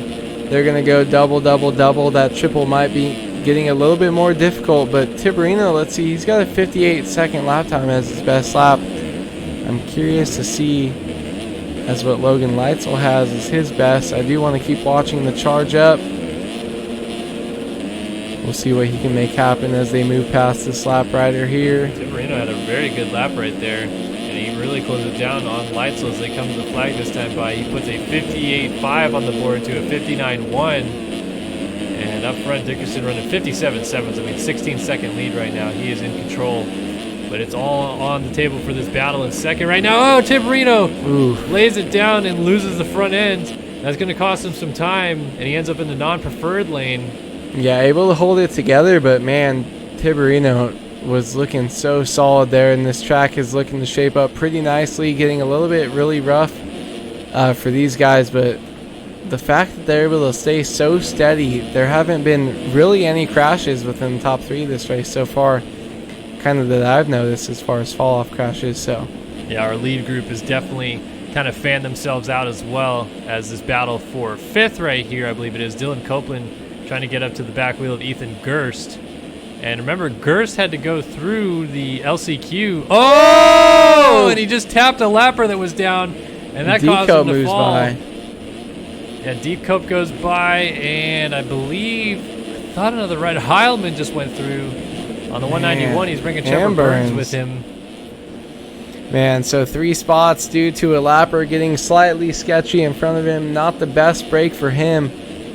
But D-Cope's kind of guy I feel like thought he would be a top 5 guy all series and maybe up there battling for race wins as he dropped down to this 250 class. So it's kind of interesting to see that a little bit. But so he's going to move up into the 5th place spot, kind of where he wants to be at the bare minimum.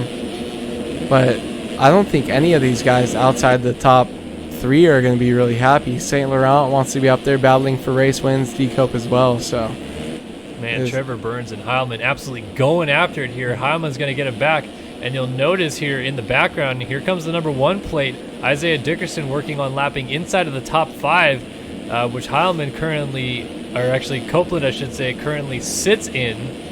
Heilmann and Burns. Here comes the number 1 plate, though. Like I said, he's going to try to lap Trevor Burns here, who is in the 7th position.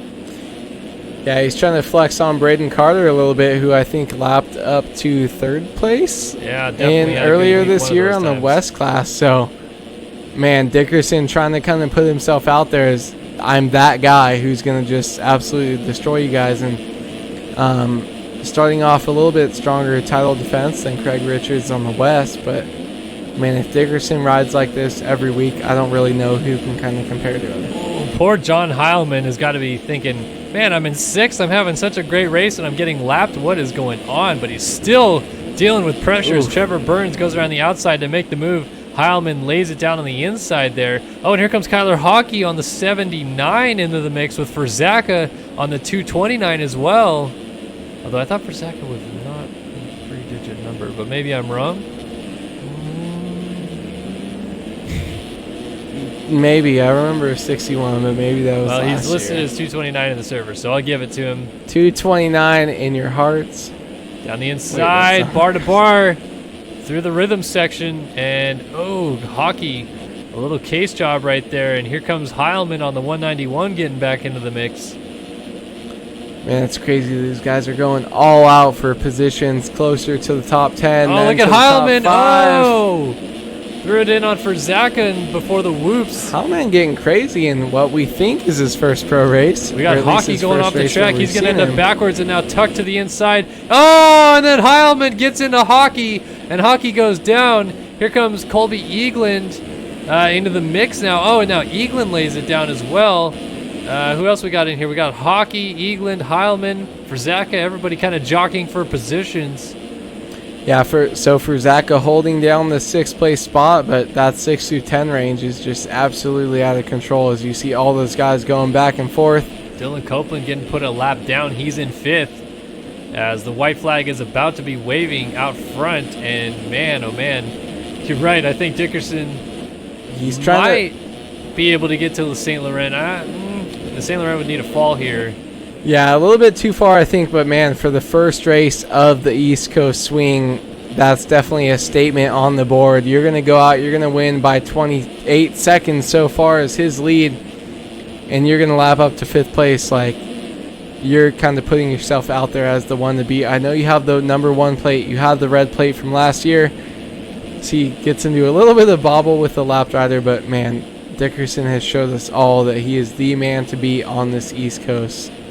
Yeah, he's going to be championship. I'd have to imagine he's going to be very happy with this win, with all the pressure that was coming into this one as the defending champion. Just to go out there and dominate like he has, it sets him up so well moving into the rest of the series that he knows he is still just as good as he was last year. And he's going to try to carry that momentum with him throughout the series, potentially holding onto the red plate if he can.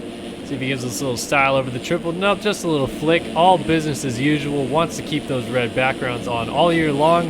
But it is Isiah Dickerson taking the win here tonight in Tampa. Up a whip over the finish line jump. Dirty. Nice job to Dickerson. Oh, lights on Tiberino battling for second. Coming to the Supercross triple, and Tiberino takes the spot. Let's see if Lightsell cuts underneath. Oh, Tiberino, a nice slide job into the corner. Let's see if he gets the triple. Little short, and we got a lapped rider in the mix. Yeah, we're going to have to see what these guys can do. Can he go on, off, and get past him? No, he's going to get a little bit of a trying drive. to scrub it down. Look at, he's going to cut underneath. Oh, he takes him down. Oh, and somehow he stays on 2 wheels. Let's see if he gets a drive in the whoops. And he does. Logan Lightsell's going to pick up second tonight in Tampa.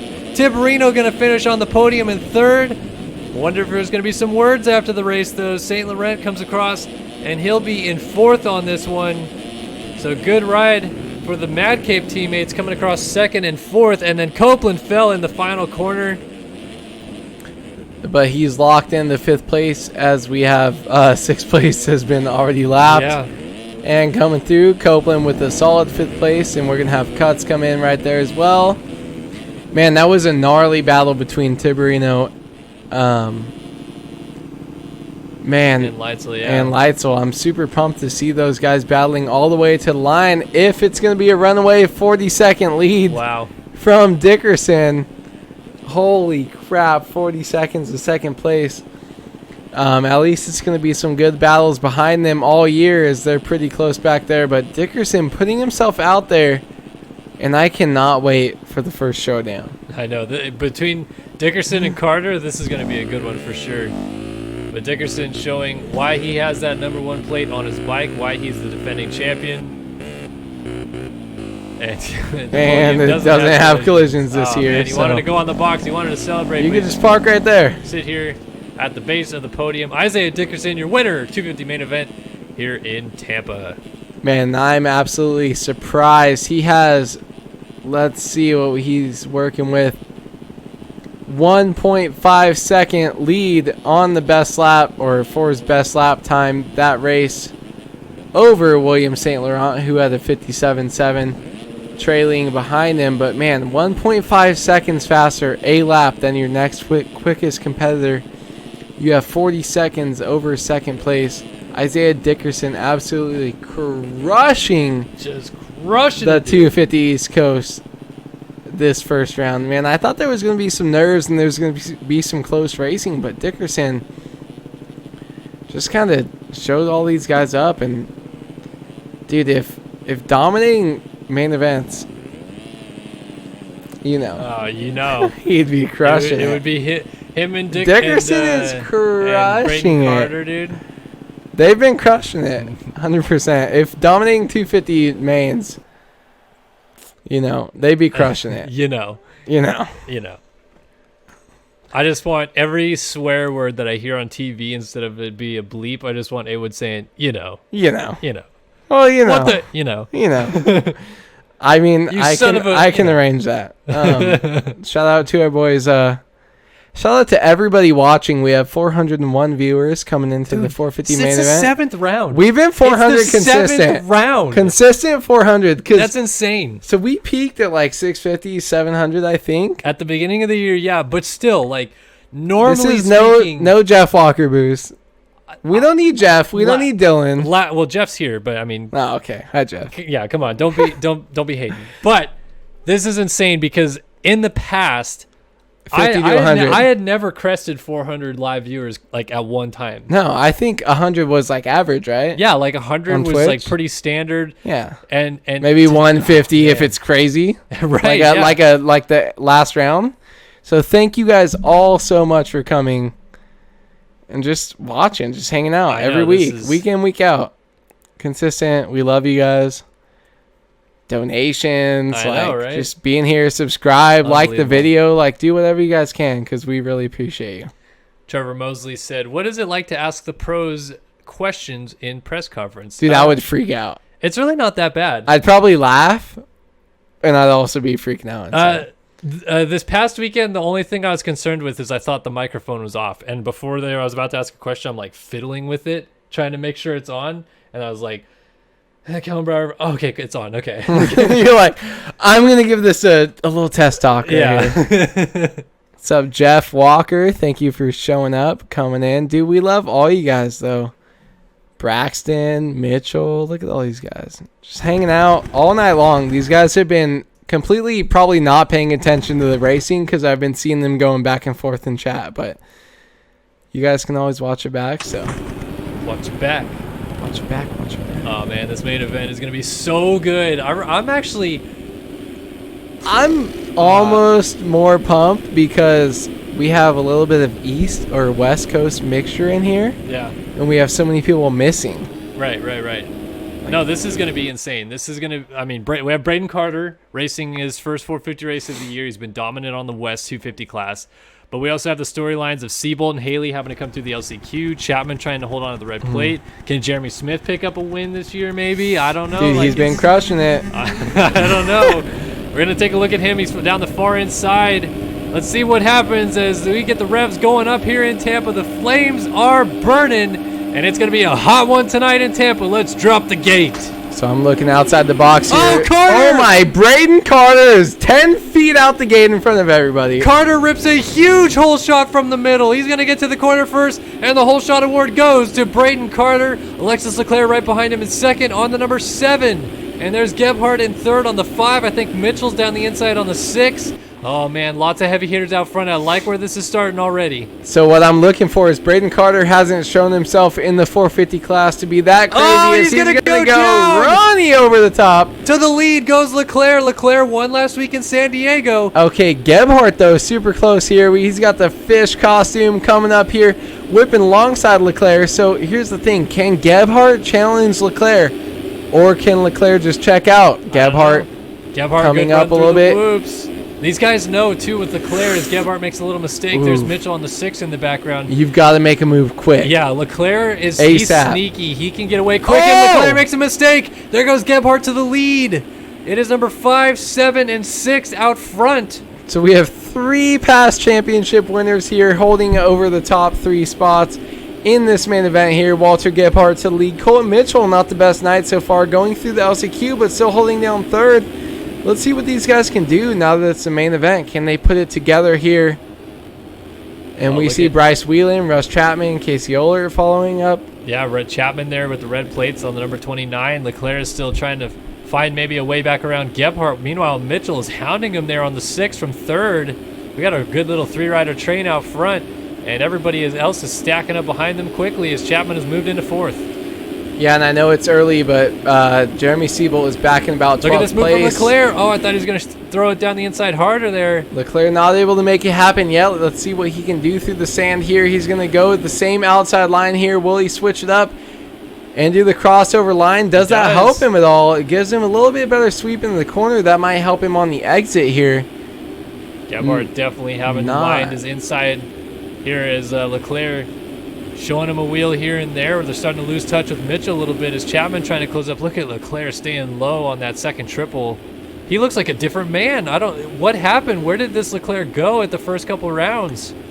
Well, this Leclerc that we've seen the last 2 weekends, yeah, I have no idea what happened. I think he was switching between the views as he's trying to triple up alongside, going to case up a little bit.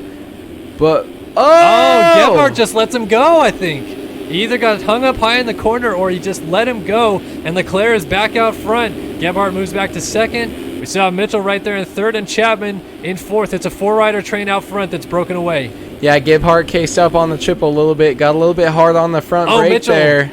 Mitchell goes down behind him, but Gebhardt just kind of got hard on the brakes and kind of crossed himself up there, pushing himself high in that corner. He's going to have to work back, and Leclerc is dangerous when he's out front. We haven't seen this all year until last week, but last week he definitely showed that he can just destroy these guys if he's out front early. So Gebhardt is going to have to get him back. Gebhardt trying his outside triple single line. I'm not sure that's even faster because you have to check up so hard for that single out. And Leclerc now has a little bit of breathing room, but keep an eye on Russ Chapman here. Let's take a look at lap times this time by Chapman. He's got a really good lap right here. 55.6 last lap. That was only their second lap they've put in so far. 55.2. He's going to go 55.2 on his third lap this race. 54.5 for Leclerc out front. He's dipped it down even further. Holy. So maybe Rush isn't going as fast as I thought he was, but I thought Rush was gaining. It might have been a little bit of battling. Look at that crossover line there. They have to skip those bales, get that large sweep into the corner. He's going to go low line on the table. They have to seat bounce a little bit, carry some extra speed, get that quad in the corner. But man, this is going to be an intense 3-rider battle to the lead as we see a double triple single by Gebhardt. He's going to lose some time here to Russ Chapman. And Jeremy Seabolt, Russ Chapman's title contender right there, who's only 4 points back. His teammate is in about 10th place right now. Oh, look at Chapman. He's going over table. This triple line has been huge all night long, and Chapman uses it to get up in the second spot on Gebhardt and he's going to try to run down Leclerc out front. Gebhardt might have a response here in the whoops, though, but Chapman shuts the door as they come across the line. And so Chapman moves up. Oh, look at Gebhardt! Oh, he just went straight to the exit of the corner, and Chapman has to fight back as they're going to go bar to bar into this corner. Going super far outside, holding him off there. I like that move by Chapman, but so his championship contender. And now Gebhardt gets back around Chapman. Rush is playing smart, which Gebhardt is getting a little loose right now, but Rush, I feel like we haven't seen too much racecraft. It's kind of been all speed, but we're trying to see some smart moves. Right back by. Even though he makes some mistakes, I feel like he's using his brain a little bit more. He has a 4-point lead. His title contender is in 9th, right, or way behind him, so he's getting points no matter what. He just needs to stay up. Yeah. Even if he doesn't win, he's got to stay up here, right? If you're just joining us for the first time all year, Alexis Leclerc is not really in this championship hunt. He could probably win out and still not win the title from here, as he missed the opener. He didn't show up for the second round. I think he was maybe just inside the top 10 at the third round. It's kind of been a mix of results for Leclerc, and then he won last week at San Diego, so him winning once again isn't going to be a detriment necessarily to Chapman in the championship. He's just got to try to worry about the people around him in the points picture. Yeah, for him to go, if he does go win-win the last 2 weekends, that's going to be definitely a huge statement. And being so far behind in championship points, I'm not sure if he has any chance to kind of come back. But if the guys start having some rough rounds, maybe it can lead somebody like Jack Haley, who is way back in 9th in this race. But if somebody starts putting it together, maybe these guys will lose some consistency. But, man, Leclerc has been absolutely amazing these last 2 weeks. So Leclerc continues to lead 6 minutes, 20 seconds in. So a lot of racing left to go in Tampa. And now Gebhardt actually looks like he's starting to close back in. Chapman's still coming across in 3rd. Colton Mitchell is right here in 4th. Jeremy Smith has moved up to 5th. So it's all championship contenders near the front.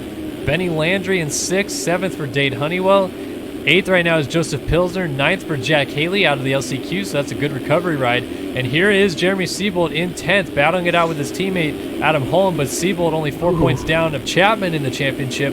Would like to get as many points towards him as he can if he has to run all the way through the field here tonight. Yeah, Seabold is now back to 10th. I saw him up as high as 9th place, and he's 7 minutes to the main, and he's looking a little bit sketchy still. So I'm a little bit worried about him. He's definitely going to be losing a lot of points tonight. He is the closest contender in this championship to Rush Chapman, his teammate, at 4 points. And, man, Rush has got to be, even if he can only get a 3rd here tonight, if that battle up front stays a little bit gnarly, Seabold needs to pull it together. Seabold needs to get up front and get some more championship points back. Yeah, Seabold's still having to deal with his teammate Holm right behind him, and then Reed Young coming with Braden Carter, who had our whole shot. And Carter now a little further down the field, but trying to get his feet wet here in the 450 class. Definitely a little bit tougher to do well in this class than it is the 250 West region. Yeah, and he absolutely just crushed. That's not even, I'm not even overusing that. He crushed those whoops. He looked like Mookie flying past 2 people in that whoop section. And he's going to go ahead and fly by and gain another spot. Braden Carter said he's not as comfortable on the 450 bike as you see him trying to scrub and then like 50-50 a berm. But I heard that his secret to winning all the 250 races was he whispers sweet nothings in his rider's model's ear on the line, and that's what works. So I've heard that's his pre-race ritual. Interesting. So maybe he needs to do that in the 450 class. He might have forgot to do that tonight. But back up front, look at Walter Gebhardt. Oh, and Leclerc just chase! Gebhardt over the board just as he was about to take the lead, and Chapman goes to the lead in Tampa. Are you kidding me? So Leclerc goes down in the sand. Gebhardt barely clips his wheel and goes slow-mo OTB. Oh, man. And Chapman inherits the lead. So Chapman out front, Leclerc gets up still right behind him in 2nd, and suddenly Colton Mitchell is thrust into a top 3 position, and he's not too far off the lead. Colton Mitchell just got a gift right there, moving up. He's so far out of the championship battle, though. It sucks because I wish that this was way tighter. Jeremy Seabold is still so far back. But, man, Rush Chapman in the lead now. Rush has not won a race so far this year, and he is loose. He is the definition of loose, so keep an eye on him. Leclerc is definitely going to want to be charging back up on his rear end here. As Yes, as this race goes trying on. to keep it together. Look how close the top 3 is. This is insane. But Rush Chapman has been consistent so far. Colton Mitchell a little bit off. Gebhardt just got such a bad break, but I feel like this is going to be a great next, I don't even know how many minutes, 11 minutes plus a lap. This race is not even halfway through, and it's already been so crazy. And you can see Leclerc is just slowly closing up right now. Onto the back wheel. Rush Chapman, and Chapman down before the triple. He slides out. He's going to have to roll the triple. Let's see if Mitchell can jump over top of him. Not quite, but he's going to be right on the 29 for second. Rush has the mama mentality, but Rush is also super, super sketchy. He has speed, but he can't keep it together. But, man, where's Gidlitz at after that crash? Like, so far back. You see Mitchell, Rush, and Leclerc. But where did Gebhardt go? Is he that far back in 4th place? Let's see as he comes across the screen. He's another 8 seconds off of our 3rd place of Colton Mitchell. So, man, he's going to need some crazy mistakes. But you saw Rush Chapman just made one. Leclerc has already made one. As the track breaks down, do we see more of it? It's definitely a potential. And that was actually kind of the kryptonite, remember, for Leclerc last year. It was, as the road got worse in the second half of the race, he would lead for like half the race. And it was like every single time he would just we fall would hit apart 10 minutes or 11 minutes into the race, and he would start crashing and start making mistakes. So you're definitely onto something. As this track breaks down, Leclerc might have a little bit of an uphill battle ahead of him, especially with these two guys still pretty close behind him. Yeah, I feel like we can almost break that down more in outdoors as we have a little bit more time, and you see the guys kind of going through the changes slowly as the track breaks down. But Supercross is a little bit more, it jumps right at you. You're going to see a lot bigger track changes through these 50-second lap times. You see Rush almost going over the bars there.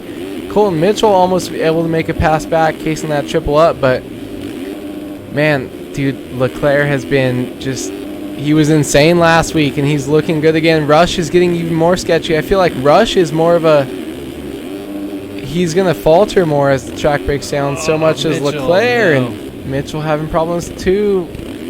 Leclerc just, I don't know. I don't think he has his closest road competitors, I guess, really close to him.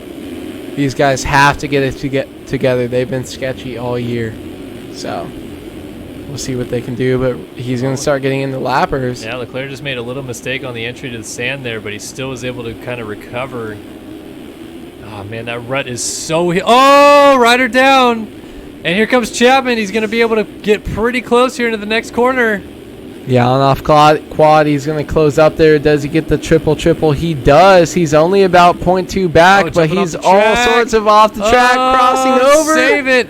That's going to be cuts right there, though, and he lost a lot of time to Leclerc. Yeah, maybe. Yeah, that's about probably close to half a second of cuts. Going to be sketchy there. He didn't lose too much time, so for sure getting cuts there. Quietly, Walter Gebhardt has clawed his gap down to 6.5 seconds to the lead, though. He is not too far off of this group as they come over the line this time by. Let's take a look at the lap times, actually. Gebhardt going to put down a 55.8, 54.3 his best, 55.3 for Mitchell's best, but he did a 57.1 last time by, and a 57.8 for Chapman, 57.2 for Leclerc. So Gebhardt, that last lap alone, was basically gaining 2 seconds a lap on these guys out front. Yeah, and you see that raw speed by Gebhardt. His best lap time is 0.5, almost faster than anybody else out here. So Gebhardt is the fastest man on the track right now. Even though Rush and Leclerc are pretty close in lap times, if he can start to click off some of those laps, and dude, he looks so comfy. I feel like he just got such bad luck getting into the back of Leclerc there. Gebhardt probably should have been our win here tonight, and hey, it's not over yet, but the way he's looking right now, he looks so steady, so consistent, so fast. I wouldn't be surprised to see him back on the box, if not challenging for a win by the end of this race. His teammate Mitchell just up the road of him as they come over the finish line jump again. Chapman still trying to keep Leclerc in his sights as Leclerc now enters the sand. Let's go ahead and kind of go through the field a little bit more. Jack Haley has crawled his way up into 5th ahead of Jeremy Smith, who's in 6th. Benny Landry now 7th. Joseph Pilsner is in 8th. 9th for Adam Holm, 10th for Dade Honeywell, and 11th Jeremy Siebel. Not a good night right now for the number 19 machine whatsoever. I feel like we're going to see Reed Young right behind him in 12th. Braden Carter moving up to the 450 13th. Not too bad for him as he's going to challenge for 12th as well. Let's see, moving back a little bit more. Tyler Lang, he's been pretty strong so far this season. Jeremy Koenar. Ash Deering. Letting the leaders go by. Attaboy. Casey Ohlert. Jacob Hubbard. Tyler Schmidt. So some of the guys, Kevin Gonzalez coming up from 250 West. Jeremy Shipley and Bryce Whelan are out of tonight's main event. What I'm surprised to see is that we have Jack Haley coming up looking strong, kind of bringing Jack Haley and Jeremy Smith coming into 5th and 6th place. Kind of our front runners are separating themselves. The only person who's not up there is Jeremy Seabolt, who's all the way back in 9th. So it's like you thought he's second place in points. You thought he's going to become the guy battling for wins, but he can't bring it together here in this race. Does he just not have the consistency? Is it the track as it starts? Like, I'm a little confused here. Definitely something to miss with Seabolt tonight that he is not quite feeling it. He's going to try to make a couple more passes here. He's got Joseph Pilsner and Benny Landry up the road of him that he's going to try to move up on a little bit here. Jack Haley still lurking. Walter Gebhardt has moved into 3rd as Colton Mitchell has he must have gone down. Yeah, 14.9 seconds down now of this group, but kind of a little bit of gaps now established between our lead 3. Leclerc looking at probably about a 2.5 second lead right now over Russ Chapman as they go in and out of the sand again. And 4 minutes left on the clock.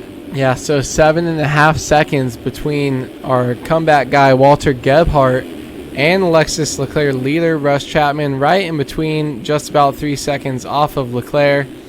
We're going to kind of have to see how this unfolds. It looks like they've gotten kind of a break from the lappers, so it's kind of who can put together their laps so far with some clean track and kind of make up some ground. Russ Chapman, he's so fast, but he just looks like slightly out of control. I wonder if he can piece that together. I think that's just his setup, though. Let's see if he's almost gaining a little bit. It looks like 55.2. 55.3, so 3 second gap, but only gained a 10th that last lap. Right behind him, you have Fish Sticks coming up. Walter Giblets.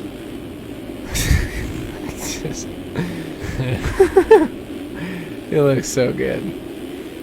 Trying to find ourselves a battle. We're not finding many throughout the field. Seabolt's still trying to close it up a little bit on Reed Young. May just be down to that lead front battle that we've been kind of keeping an eye on. Chapman still about 3 seconds down, maybe 2 seconds now, 2.9 seconds. Yeah, it looks like he's gaining some time as we come through Braden Carter and Tyler Lang as some lappers. Russ Chapman, maybe 2.5 seconds. We'll see when they come across the top here again. Let's just kind of watch him, see how kind of smooth he is, see if he's making any mistakes. He's getting insane drives to the whoops. He looks like he gained some and then time. He goes down before the finish line jump. He had a great drive. Gosh, I wonder what that lap would have been because he gained so much time on Leclerc. Who is going so fast? But here comes Gebhardt in the whoops now, and just as Chapman rolls over the landing of the jump, Gebhardt going to be right on him as they come onto the mechanic straight here. Rush, you suck. Oh, man. Gebhardt, man. Oh, now Gebhardt chucks the front wheel.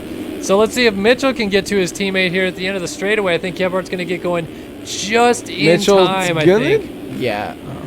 I thought he was going to get by. So Fish Sticks gets up right there. Still able to hold on to his spot. Man, that's crazy. So they just gifted it to Leclerc, I feel.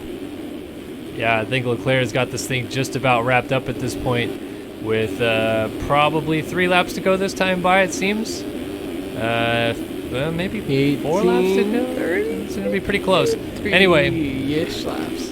Leclerc on his way to potentially his second victory of the season, and so far out of the championship hunt that it's unrealistic he can put in a title fight, but I guess you never know. Honestly, with the way it's going right now, you definitely never know. But, man, Leclerc, what if we saw this at, like, round 1, round 2? Like, he missed the main. I know. And I was like, oh, Leclerc's done. Leclerc gave up. look at him. He's destroying. That's what I just don't get. Like, what was so different those first couple rounds? I'd love to know. If he was really, like, trying to switch up his view, but, like, okay, dude, race what you're best at. You're racing for a championship. But I thought that was Adam Holm that was switching from third to first. Leclerc has always been first. See, I heard the same for Leclerc, though, but he was going maybe he learned to do whips, and he wanted to watch his whips in third person. That's what I do. That's how I play the game, so... yeah, I don't know. We're going to come across. That's going to be... 2 to go because we get white flag next time by as he swoops around Dade Honeywell in the 85 there. 2 to go. And, dude, Leclerc is killing it. Killing it. Russ Chapman getting close here to Gebhardt for second. This is going to be big points-wise if he can make this one stick. Yeah, I mean, Rush, even though you're losing the race, it does not matter. You are here for the points series. You have 4 points up on your teammate, Jeremy Siebel, who I think I just missed, is somewhere just inside the top 10. And this is going to be a huge points-paying night for Rush Chapman if he can keep it on, too. Well, definitely getting it pretty close here to Gebhardt by the end of the race. Might have an opportunity to make a late race pass. There's 17 seconds down on Leclerc, who should be taking the white flag right now, and he does. White flag in the air at Tampa. Yeah, he's definitely close enough to make a last lap charge if he can stay up. Going to jump by Gebhardt. Let's see if Gebhardt has a response. He has to seat bounce to triple, so it's not going to be right here. There it is. Chapman just has to stay up for this last lap. He's going to get a little gift there coming up into the Supercross triple section, able to make the pass. They're coming through lap riders, and Russ Chapman has about a 0.5 second lead. That's going to gain as Gebhardt gets held up a little bit there. Can Russ Chapman hold on for a second and to gain extra championship points here in the series? Well, Chapman definitely smoother through the exit of the sand there. Gebhardt had a little bit of a hitch, and that's going to be huge as they come down these last few sections. And Leclerc was down out front. Leclerc's still trying to get going, and he's making a lot of mistakes. If somebody were coming by right there, he would have been a sitting duck. But he's still on 2 wheels. He's just got to make it a couple more sections. There's still a chance. There's still a whoop section. Leclerc, though, triple, tossing it. Bringing it down through the final set of whoops one more time. And Alexis Leclerc has won in back-to-back weeks as he takes the victory tonight in Tampa. Russ Chapman going to be so close yet so far at the line, 5.4 seconds. But Colton Mitchell actually got around Gebhardt. He's going to end up on the box. Gebhardt drops all the way back to 4th by the time this thing is over. Jack Haley tiptoeing his way. Oh, Benny Landry just went down.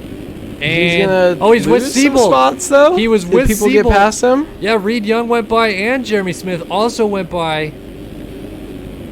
Man, I want to give a Honeywell. Shout out to everybody who just passed him. Jack Haley, Honeywell, Benny Landry. Siebel's going to try to get Landry here. He is probably not too thrilled with what just happened. He's going over the triple face. And oh my gosh, inside, that's so he somehow fast. made that stick. And Siebel almost gets into Can the he back get the of drive through Smith? Side by side in the whoops. He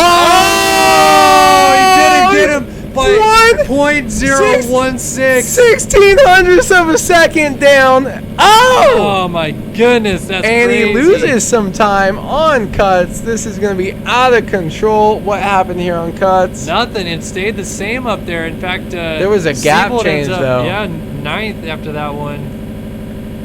Oh, what the heck just happened? I guess Leclerc had 5 seconds of cuts, almost lost the lead. Yeah, Leclerc. In fact, if almost if Chapman had no cuts, then he might have hung on for the lead there. Put your F's in chat, please. Oh man. Oh my god. I think they're putting F's in chat because the stream crashed on there. I'm not sure what the heck just happened. Really? But, Did we die?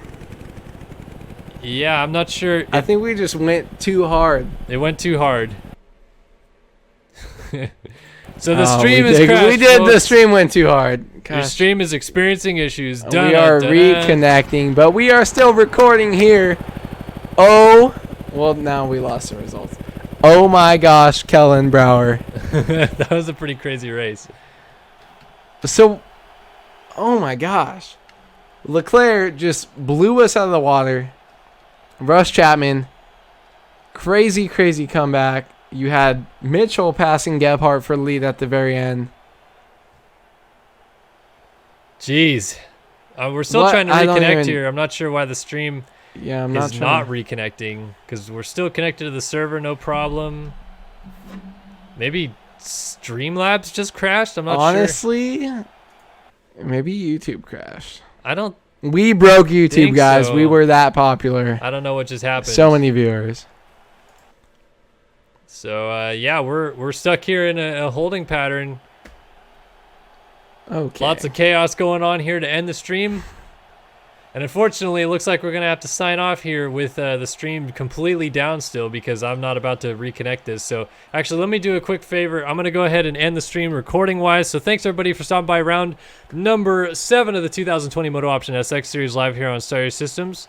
And we'll see you guys next week.